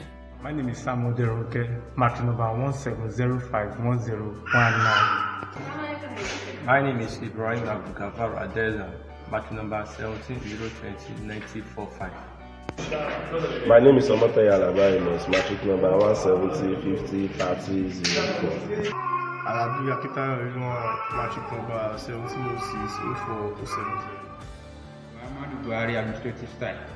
President Muhammadu Buhari defeated Goodluck Jonathan March 2015. He is both the head of state and head of government in our Nigerian system of government. Oluwojulo says Buhari administrative style will focus on economy, corruption and security. Buhari has displayed strategic silence in his administration on sensitive issues. But his spokesperson says that is his personality. Security has been national embarrassment, led to the sack of Service Chief and Inspector General of Police 2021. He is improving the security network by providing fighter jets, ammunition and helicopters to combat administration. On economic issue, he has invested in infrastructural projects supported with funds from the CBN. The area of education, the issue between ASU strike and the federal government has given his administration a low response or credit on education. The research question will focus on what are the Buhari administrative style on anti-corruption. What are the examples of Buhari's strategic silent style? What are the various challenges of Buhari administrative style? And the objective is to examine the above. Significance of the study, it is paramount for education learner, research and leaders to understand the administrative style of Buhari, to examine Buhari administrative style from 2016 to date, that is the scope, Methodology. The research focused on secondary source of data, journal, newspaper, textbooks, MDA release, government reports. Buhari retired as a military general in the Nigerian Army and also served as the 7th head of state from December 31st, 1983 to August 27th, 1985. And is currently the 15th president of Nigeria. He won the presidential election by defeating the incumbent president Goodluck Jonathan. This marked the first time in history of Nigeria that an incumbent president won to an opposition party in a general election. Buhari administration style can be described as with a slogan of slowly but surely. He also admitted that people refer to his administration as Buhari go slow, but Buhari was a retired army general and the former military head of state. In science and arts of military, an officer has to be tactical and very strategic in order to achieve success in an operation. President Muhammadu administration started on the 29 May 2015 after he was sworn into office on the first day in office. He announced temporary relocation of the Chief of Army Staff to Maiduguri, Borno State, and also the creation of Army Division to curb the Boko Haram militants. The first challenge Buhari administration faced was the challenge of choosing his ministers because he wanted to choose his ministers carefully. In 2018, Buhari meter poll opinion was conducted to assess Nigeria's rating of President Muhammadu Buhari administration after 3 years in office. The Center of Democracy and Development released the report and revealed that 40% of Nigerians approved of the president's performance, while 14% disapproved, with the remaining 16% neither approving nor disapproving of his performance. According to the Director General of the Center for Democracy for Development, Aishat Azan implies that the president was rated below average by Nigerians. She emphasized that the president's approval of 40% marked a decline of 17% from 57% in 2017. Buhari Meter National Survey. The poll also revealed that the federal government received ratings below average in the 3 cardinal campaign promises, which are corruption, security, and economy. When Nigeria were asked to rate President Muhammad, while 21% and 12% rated it as fair and good respectively. Composed to 2017 national survey, 39% of respondents rate economic performance as poor. On a geographical dimension, 71%, 82% of its sample population rated economic performance of the incumbent administration. On security, the poll revealed that 21% of sample Nigerians rated performance as good, while 24% of 55% rated it as fair and poor respectively. In comparison, economy received the lowest average score as of 1.99, followed by corruption 2.224, while security had the highest average rating of 2.33 or 5 out of all the 3 cardinal campaign promises of the administration. Meanwhile, regarding sectional performance of the effectiveness of President Muhammadu administration, also rated poorly across the 6 sectors, including electricity, education, housing, oil and gas, transportation, and Muhammad Buhari military administration. Before and during the Civil War, Muhammad Buhari was assigned to the 4th Division under the command of Lieutenant Colonel Muhammad Shua. Buhari's initial assignment was to head battalion units, 2nd Sector Infantry of the 4th Division. In 1968, President Muhammad Buhari was posted to the 4th Sector, also called the Aqua Sector, which was charged to take over the capture of Onitsha from Division 2. The sector operation was within the Akwa Abagana Onitsha region, which was important to the Biafran forces because it was a major source of food supply. Buhari administrative style during the military rule as the head of state. The new regime established Supreme Military Council, Federal Executive Council, and a Council of State. The regime formed new laws and decrees in order to achieve its aims, which include robbery and firearms decree for the prosecution of armed robbery cases, state and security decrees. It gives the military the power to detain individuals suspected of jeopardizing state security or causing economic adversity. In 20 months as the head of state, about 500 politicians, officials, and businessmen were jailed for corruption during his stewardship. Buhari administration style 2015 to present. In the first year of administration, the currency of Nigeria was depreciated in the black market leading to a gulf between the official rate and the black market rate. However, the gulf between the official rate and the black market rate opened up the opportunity for well-connected individuals in arbitrage, making a mockery of President's anti-corruption image. The government continued to operate flexible exchange rates into the second term of the administration, despite critics alluding to the exchange rate regime of being susceptible to arbitrage, abuses, and round-tripping by crony supporters. Muhammadu Buhari had really silent. Try to fight corruption, and corruption is one of the concept and societal problems that has attracted many interests and conceptualization. On the African continent, corruption has been widely reported and acknowledged. For instance, African countries have been accused of being corrupt. In foreign media on countless issues, in Nigeria, the issue of corruption has become a subject of power struggle. Corruption in Nigeria has been regarded in many studies as being endemic, as well as the country itself. During President Muhammadu Buhari's inauguration speech in 2015, President Muhammadu Buhari maintained his promise to fight corruption among other facing Nigeria. After his inauguration and having settled for governance, expectations were very high. President Muhammadu Buhari had vision to fight corruption, therefore making the anti-graft agency, the Economic and Financial Crime Commission, and independent corrupt practice and other related offences was thrown into action. Not long, EFCC discovered $43,449,447 and $23,218 belonging to the National Intelligence Agency in the house in Ikoyi or area of Lagos State. This issue was regarded at Ikoyi Gate. Various challenges of President Muhammadu Buhari administration.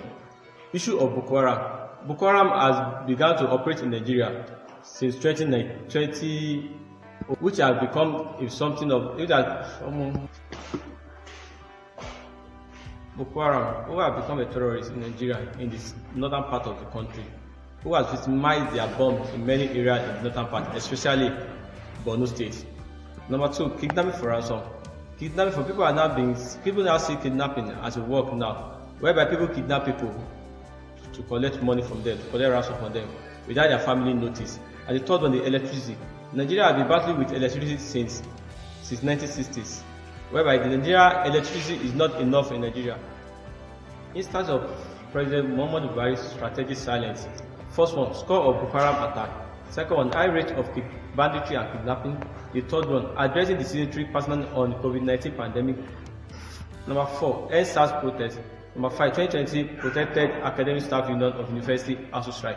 President Muhammadu Buhari is silent on this case, especially the issue of ASU strike, whereby students have been on strike more than 8 months before President Muhammadu Buhari now speak through a political appointee to address the issue of the ASU strike. Based on the findings of the study, it is recommended as follows. President Muhammadu Buhari should personally cultivate the culture of addressing Nigerians on sensitive national issues to give the people a sense of belonging and trust. Also, President Muhammadu Buhari should redeem his administration's battered image by frequently communicating with different segments of Nigerians using the mainstream media, social media, and below-the-line communication approaches. Lastly, President Muhammadu Buhari should change the negative perception of his administration by reducing the rate at which it depends on media teams and spokespersons to communicate to the people on virtually everything. He should develop a strategy of speaking to the people directly and timely to treat the rest issues that may dive into crisis if not properly.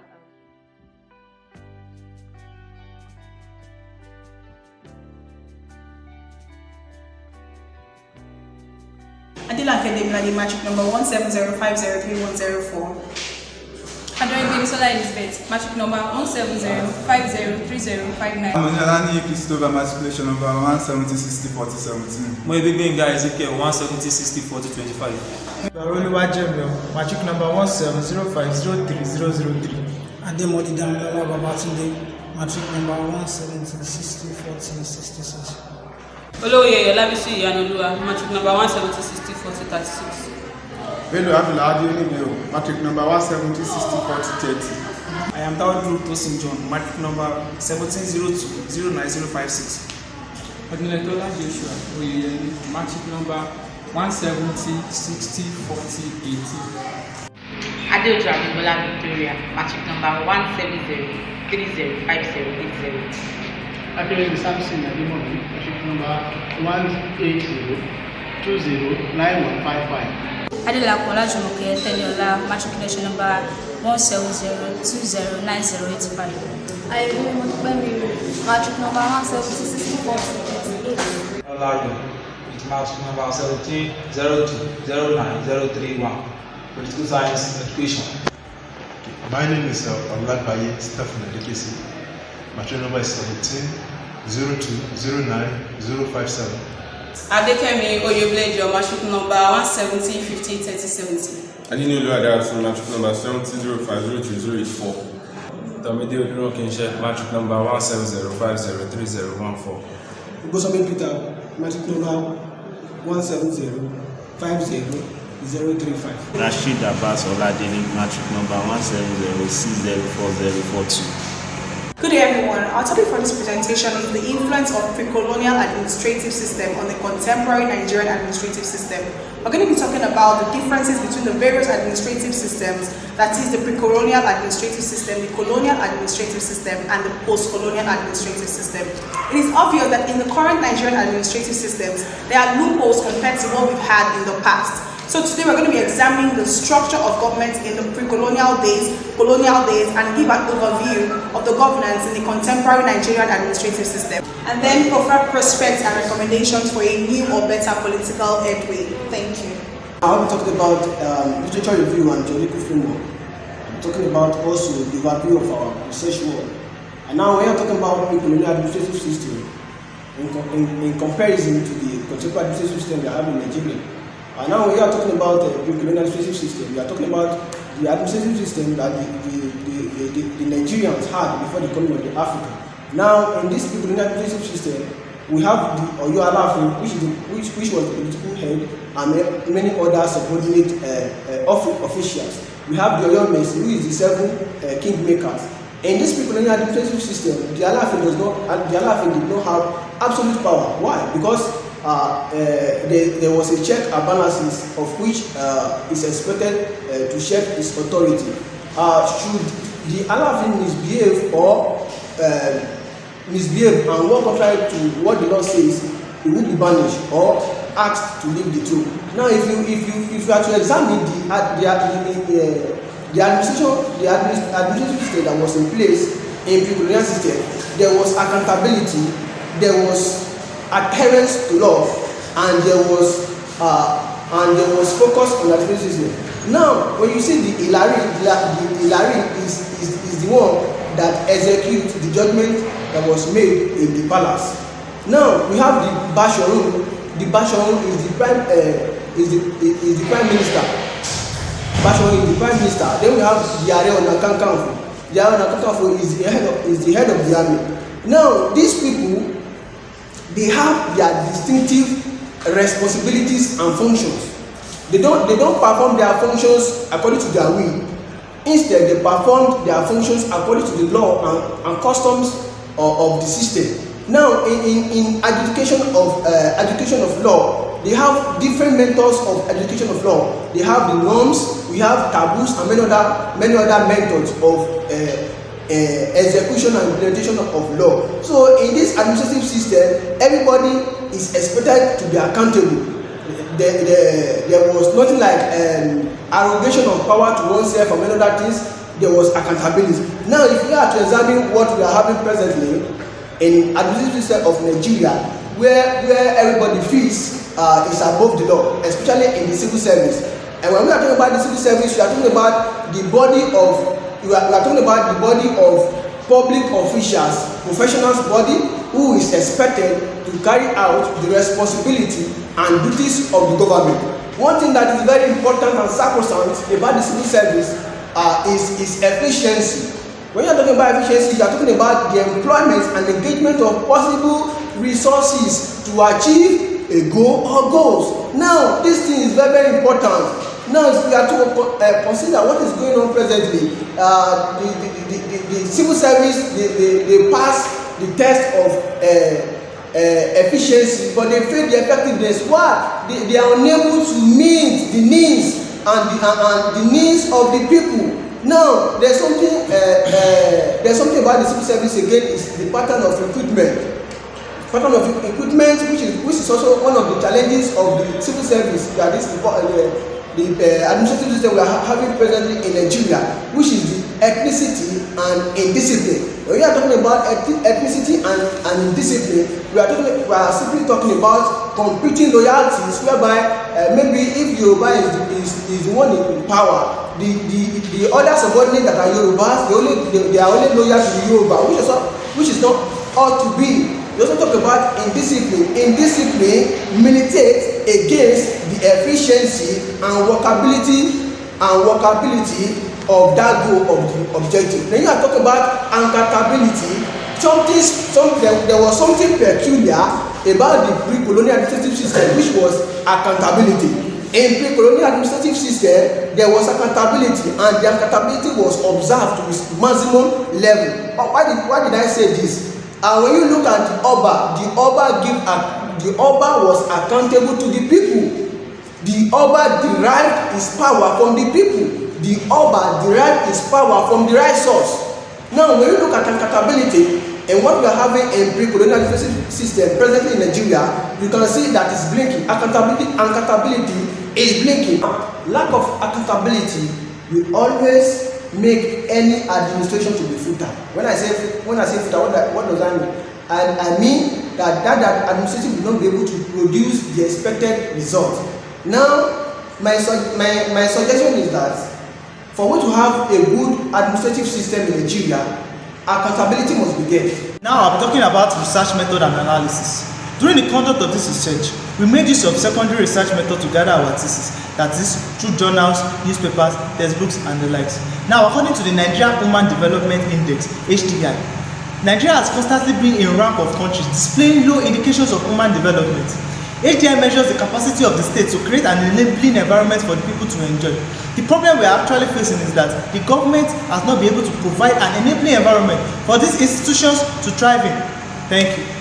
In conclusion, it is important that traditional institutions and their occupants have lost their preferred political relevance of the pre-colonial society due to the institution of colonial policies as well as the post-colonial political elite. Nigeria is an heterogeneous society with different local peculiarities. This local modern governing system with a view to ensuring stability amidst decentralized structure. Thanks. My name is Shemda Olajimoke Stella, matric number 1706046062. My name is Ogazi Blessing with the matric number 170604002. My name is Ogunlade Kendi Bukola, matric number 17029059. My name is Bamisha Yoluwate Osifin Foluwa, matric number 170604053. My name is Akiro Gate Dope, matric number 1602090034. My name is Omo Blessing, matric number 170503156. My name is Adebisi Adedoyin, matric number 172209052. My name is Giwa Face, matric number 170504019. My name is Ademola Bukumi Aisha, matric number 17050303147. My name is Lola Imoyesta, matric number 170209046. My name is Abide Faith Omoshola with matric number 170604021. My name is Akimbiolu Atosin Sandra with matric number 170503131. My name is Akinoye Folaimi Omotoyos with matric number 170604032. Ayodele Isaiah Oluwaseun with the matric number 170503074. Adetula Olawale Sodiq, matric number 106040005. My name is Stanley Blessing, matric number 170503086. Akinwode Bengayo with the 170503108. Matric number 170209037. My name is Ayodele Isaiah Oluwaseun from the Department of Political Science, 400 level. with the matric number 170503074. I will be presenting on the project topic, Reforms in Nigeria's Public Service and Exercise in Utility. The chapter 1 will go to the background of the study. The institution of public service is one of the major legacies bequeathed to Nigeria by the colonial masters. The institution was described as one of the symbols of national independence, primarily established to, among other things, facilitate the process of development. There are three scholars that arguably opine that reforms were carried out especially in the public service to promote organizational effectiveness, that is, to build the capacity of employees, promote fiscal stability and attain national development. And we go to the statement of problem. The Nigerian public service has been oversized and poorly remunerated, resulting in poor service delivery. Rapid public sector recruitment under military administrations had resulted in an oversized and underskilled workforce in which employees often did not have the appropriate technical skills needed for their assignment. The example of this is take place at the independence in 1960, where Nigerians took over the leadership of the country. The civil service structure was left the way the colonial master kept it. Much was not a change in the activities and roles of the civil service. The Nigerians in service replaced the colonial masters and adopted their style of management for self-aggrandizement and exploitation of the masses. This was between the periods of 1916 and 1966. Consequently, Nigerians clamored for Nigerianization policy. The introduction of the Nigerianization policy in the civil service was meant to reduce and ultimately end the expatriate predominance in the higher service. Thank you. My name is Bamishayo Luasiosifilo, matric number 170604053 from the Department of Public Administration. We are in chapter 2, and public service is one of the greatest political inventions in the 19th century in England. According to Adam Molecular 2002, public service is commonly used as synonyms to the government's machinery. In British, civil service is used to refer to the body of permanent office appointed to assist the decision makers. Public service reform is to change introduced into the structure of service so that the institution and orientation to the personnel to enhance effectiveness and efficiency. According to Jaws 1976, public service refers to the deliberate attempt to use power, authority, influence to change the goals, structure, and procedure of bureaucracy. United Nations 1971 defined it as a specific design effort to introduce fundamental change in public administration system via reform. Now, the structure and functions in the Nigerian public service. The origin of Nigerian civil service dates back to the beginning of the 20th century with the introduction of British rule in Nigeria. A more formal civil service emerged only in 1914 when the northern and southern protectorate was amalgamated. Organs and public service. Public service is mainly organized around federal ministers, headed by the minister appointed by the president. The president appoints and confirmed by the Senate of Nigeria. They are less than 36 ministers. The ministers are responsible for various parastatals such as the government-owned corporations, such as the University, National Broadcast Commission as information. Service is added into 6 units, which are divided as the S1, Establishment and Reform Office, Career Management Office, Manpower Development. My name is Ogunlade Kehinde Bukola, matric number 1702059. Chapter 3, the topic, Historic Overview of Nigerian Public Service. I'll be talking about the pre-independence public service reform in Nigeria. The civil service in Nigeria dated as far back as 18th century, when the administrative organization that was set up by the Royal Niger Company was later handed over to the British administration. The colonial administrative machinery was narrowly focused to handle the state functions, which was basically the maintenance of law and order. The strategy for carrying out the function was essentially through an arrangement which not only excluded the colonized personnel but also facilitated the exploitation of the colonies. The colonial civil servants were said to be men and women of high sense of mission, dedication, discipline, and motivation, who were prepared to make sacrifices. Their cause was to achieve the goals of imperial policy, and they did what they were expected to do with the highest sense of dedication, enterprise, initiative, and even risk. From the 1940s, however, the colonial administration started to admit Nigerians into selected senior positions in the service following some reforms of the local government as a means of mobilizing the native human material resources for limited socio-economic and political development. Also, we have the independence and post-independence period. At independence, the Nigerian public service was modeled after the British Home Service when it is barbarian characteristics of values of permanence, anonymity, political neutrality, and competence, according to Akisoya 2002. Also, with independence, renewed efforts were placed on Nigerianization to replace the British civil servants who were withdrawing their service from the Nigerian services with highly trained Nigerians. Thank you. My name is Adibisi Adedoyin, 170/2019-52, which are presenting Chapter 4, Reformation of Nigeria Public Service, the factor that necessitated public service reformation in Nigeria. According to ECA 209, opining that the public sector in most third world countries signal the worst index of dead handle of bureaucracy, corrupted, inefficiency, poor service. Cumbersome the red tape due to accumulation and necessity of power, lack of accountability, representation, and also according to the AKE 2015, believe that the constant declining level of inefficiency and effectiveness in the delivery of public goods to the citizen. According to Service 206, emphasize that the series of reforms aim at improving the efficiency of effectiveness of the public service, but still, the service remains inefficient and incapable of reforming itself. The various public service reform in Nigeria embarked on many post-independent civil service reform. Among the most important ones are Adeyinka Morgan Commission 1963, Adebo Commission 1971, Doji Public Service Review Commission 1974, Dr. Phillips Civil Service Reform 1988, Alison Aida Commission 1995, and the 1999 Civil Service Reform till date. Impact of the reforms of effective public service delivery.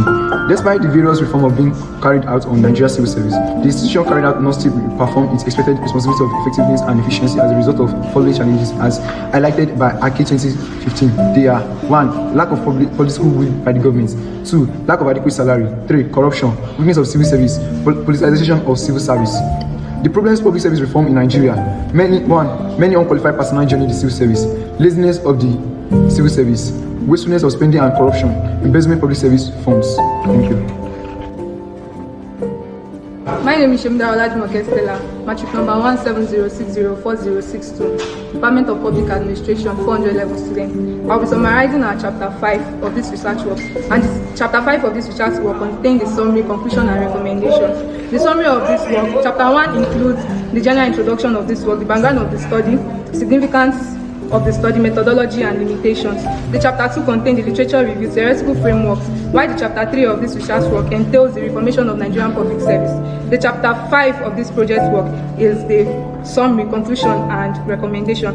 In conclusion to this research work, the study has established that public service is a key machinery in implementing government policies towards the accomplishment of overall nation development and goal. It also informs the government to embark on a series of reform of service. However, as revealed by the study, the intention of the various reforms has failed to reposition the service effectively. Today in Nigerian states, people are faced with so many problems in the development. Therefore, there is need to embark on realistic and workable practical reforms that have human faces rather than the usual cosmetic approach. In recommendation to this, there is need for the government to create enabling conditions, which include ensuring adequate pay package and other economic incentives, which in the public servants will be discouraged from using unethical means in getting economic benefits from workers or people around. Restructuring the public service sector is another reform process that can be focused on unnecessary deployment of ministries, the department and agency. Finally, there is a need to promote government policies and recruitment of workers, retraining of public servants for effective delivery. Thank you.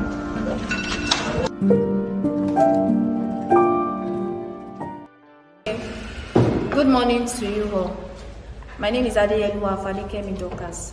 My matric number is 170209047. Myself and my group will be talking about this topic, which is local government economic conundrum. And we are going to be starting from the background of the study. Local governments have a role to play in the economic development of any nation. Constitutionally, they should provide for the democratic representation of local communities. Under this, we have research questions, which says, 1.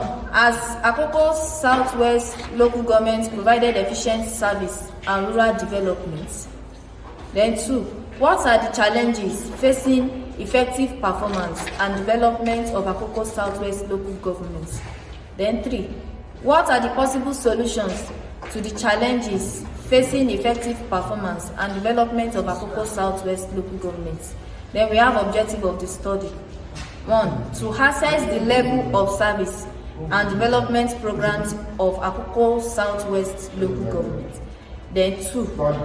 To examine the challenges facing effective performance and development of Akoko Southwest local government. Then the third objective, to suggest possible solutions to the challenges facing effective performance and development of Akoko Southwest local government.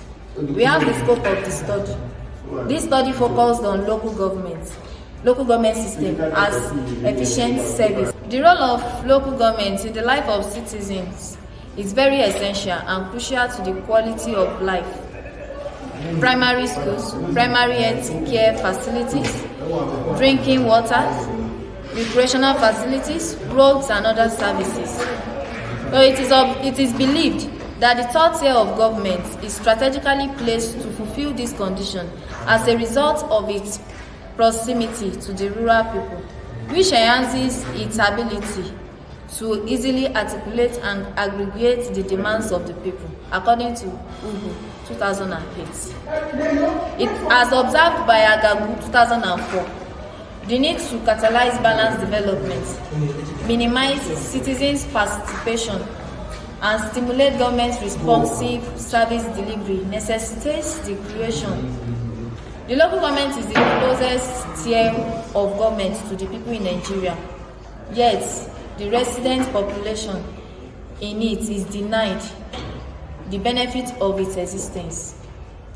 Against this background, the study examined local government system as efficient service. Good morning, everyone. I'm Adiola Fetifeoluwa by name, matric number 170604031. I'll be talking about the historical overview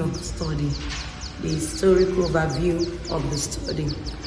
Local government system has undergone three phases in Nigeria, which are the pre-colonial phase, the colonial phase, and also the post-colonial phase. Talking about the pre-colonial administration in the local government system. Local government at the grassroots level in Nigeria has been in operation from time immemorial, even before the colonialists set their feet on the soil of Nigeria. There has been some form of traditional local administration before the introduction of the British system of administration. This administration of the local people was coordinated according to their different ethnic group. In the northern part of the country, as we all know, the northern part of the country comprises of the Hausa and the Fulani. The system of local administration was a highly centralized form of government, in that the emir is seen as both the political and also the economic head. So it delegates its power to the district head. So as to coordinate the activities of the local people in each district. Moving on to the western part of Nigeria, which is being dominated by the Yorubas. In the western parts of Nigeria, where Yoruba is the principal ethnic group, the units of administration in the various community is centered on the chiefs. The hierarchical structure in the Nigeria pre-colonial system is that the Obas and the senior chief are collectively responsible for the major decision and administration of the center, while the empire of each locality, the Oba of each locality, coordinates the affairs of people in that locality. So in the western part of Nigeria, the Oba is seen as the political head. Moving on to the Igbo ethnic group, there is no sort of central authority. There is a diffusion of political authority into different groups. That is, unlike the Hausa, whereby the power is being centralized in the end of the emir. In the Igbo ethnic group, there is no form of central authority, in that there is diffusion of power. I'll be moving on to the local governments in the colonial era. The local government and the colonial era. During the colonial era, the local government is now being referred to as the native administrative system. The native administrative system. That is, the colonists made use of our traditional rulers to coordinate the activities of people at the local level. Moving on to the local government system in the post-colonial era. This third phase took place after Nigeria independence in 1960. However, the local government administration took a new dimension in the 1976 local government reform initiated by the Obasanjo-led military government. This military government, this reform, introduced a uniform system of local government. They opine that autonomy should be granted to the local government. The local government should not be a servant to the state nor the federal. They must be seen as an independent entity also. Thank you. Magic number 170503155. Dulu Ashegun Samuel 170503132. Olóyèdè Ṣẹ́gun Emmanuel, magic number 170503048. Ajifowoke Samuel, matriculation number 170503137. Dafeti Fioluwa 170604031. Adeyeluwa Fadekemi Dorcas 170209047. Igbasan Elizabeth 17060415. 170209027. Daudu Adeyemi 170503090. Ayobasan Deborah Omolola 170209080. Abiodun Ajurojo 170502142. Sidiku Salisu Damilola 170604059. Lamidi Meji Adeleye 170503114. Ekpe Amarachi Victoria 17029069. Julius Ijofaye Michael 1702090008. Omokindele Kan Joshua 170604004. Ayaji Kolawole 170209029. Aremaiba Mr. Silas 170209072. Akinsheto Onopemipo 170503116. Michael Ogunlade 17503066. Emmanuel Adewebi 17050030012. Abubakar Ezekiel 170209084. Odenge Victoria 170209070.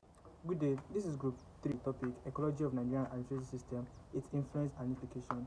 I'll be taking the chapter 1, the introductory part. Nigeria is a federation with 3 tiers of government at the center, the state, and local government. The various national constitutions have been used to govern Nigeria since independence of government. The ecology of public administration is a manifestation of the environment forces that shape the practice of public administration in any given society. Ecology simply implies the study of economy of nature. It also describes the study of organism and the environment, which means the relationship between living organisms and their inherent with their natural or developed environment. The ecology of any public administration encompasses the legal, the social, the political, the economic, and cultural environment of that environment when broken down for analysis. The statement of the problems includes 1. The failure of the Nigerian bureaucracy to achieve our full potential for spearheading socio-economic growth. 2. It is intended to highlight inherent factors extended to the immediate work. And the study of the following questions, which are 1. To examine the current state of ecology of Nigerian administrative system. 2. To examine the ecological factor that influences Nigerian administrative system. 3. To examine the impact of environmental factors on Nigerian administrative systems. And the study is significant to evaluate the roles and factors within the socio-cultural environment of Nigerian administrative system. Chapter 2, Conceptual Review. 1. Administrative System. It is generally observed that administration is present in all human organisms, irrespective of its nature, which makes it incomparative to attempt divine the time administration before going into public administration. According to Simon 1970, administration refers to the activities of group cooperating to achieve goals. Macra and Pitt 1980 see it as the coordination of men and materials, which within organization for the accomplishment of divine purpose. Having understood what administration means, we can conveniently conclude that public administration is which is in practice in public sectors. 2. Ecology of public administration. Administration does not work in isolation from its environment. It influences it and is influenced by the environment. And with science, dealing with the interrelationship and the environment. 3. Crisis in the environment of modern administration. Earliest principles of the modern administration were borrowed from the work of Max Weber on the theory of bureaucracy, and it exists within the bureaucratic process, which is a superior form of 1. Technical superior machineries. 2. Discrimination in application of rules and law. 3. Strict subordination. 4. Prescription effectiveness of organization. Chapter 3. Historical overview of the study, evolution of public administration in Nigeria. Maduabom 2006 posits that the present-day public administration has its origin in the amalgamation of the colony and protectorate of this northern and southern Nigeria, formed the colony in 1914. They had rules and regulations guiding them and established control measures with arm of authority. Vested on their traditional rulers, the emergence of the colonial masters brought a different dimension of the native administration. The British rule was fashioned to suit the colonial masters at the expense of the native dwellers. The whites dominated the upper and middle positions in the administration, leading the menial jobs in the lowest reaches for the natives, irrespective of their educational qualification and skills.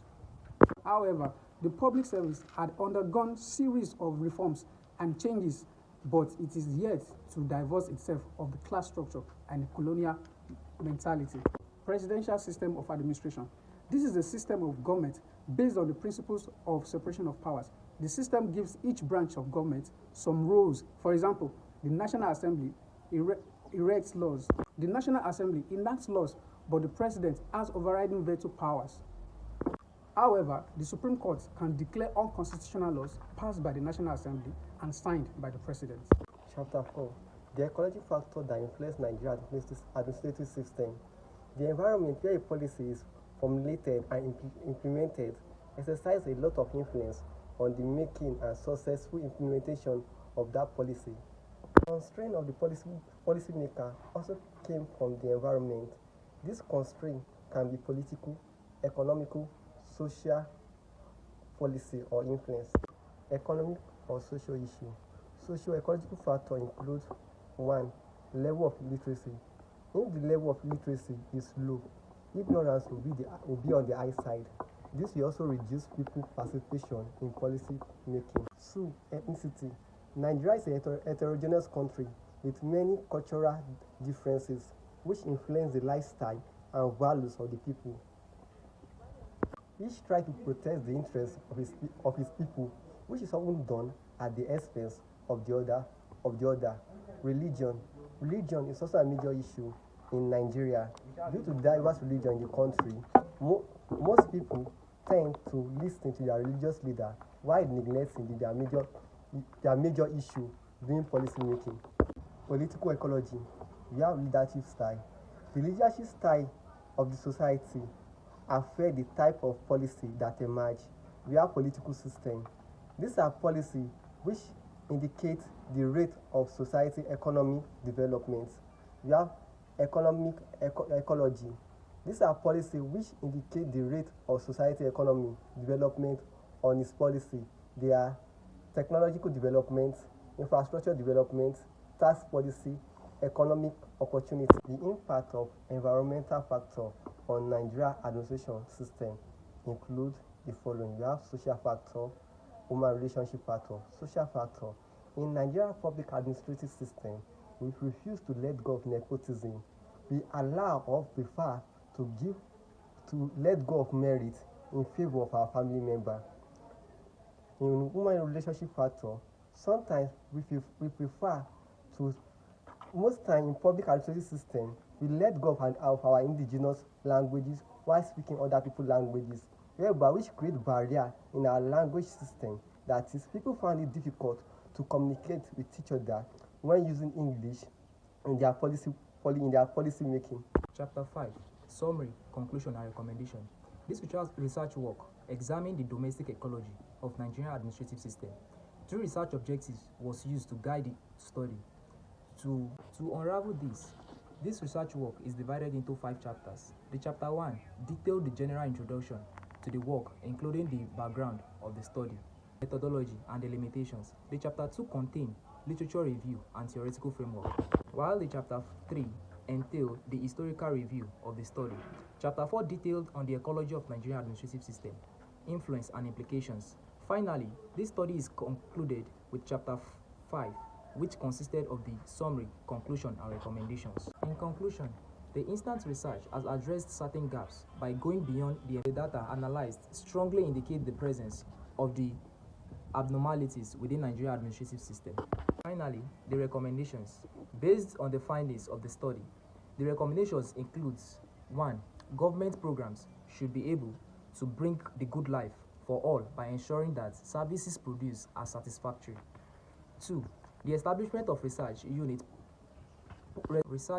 responsible for analyzing information and giving independent advice on important issues facing the public sector organization.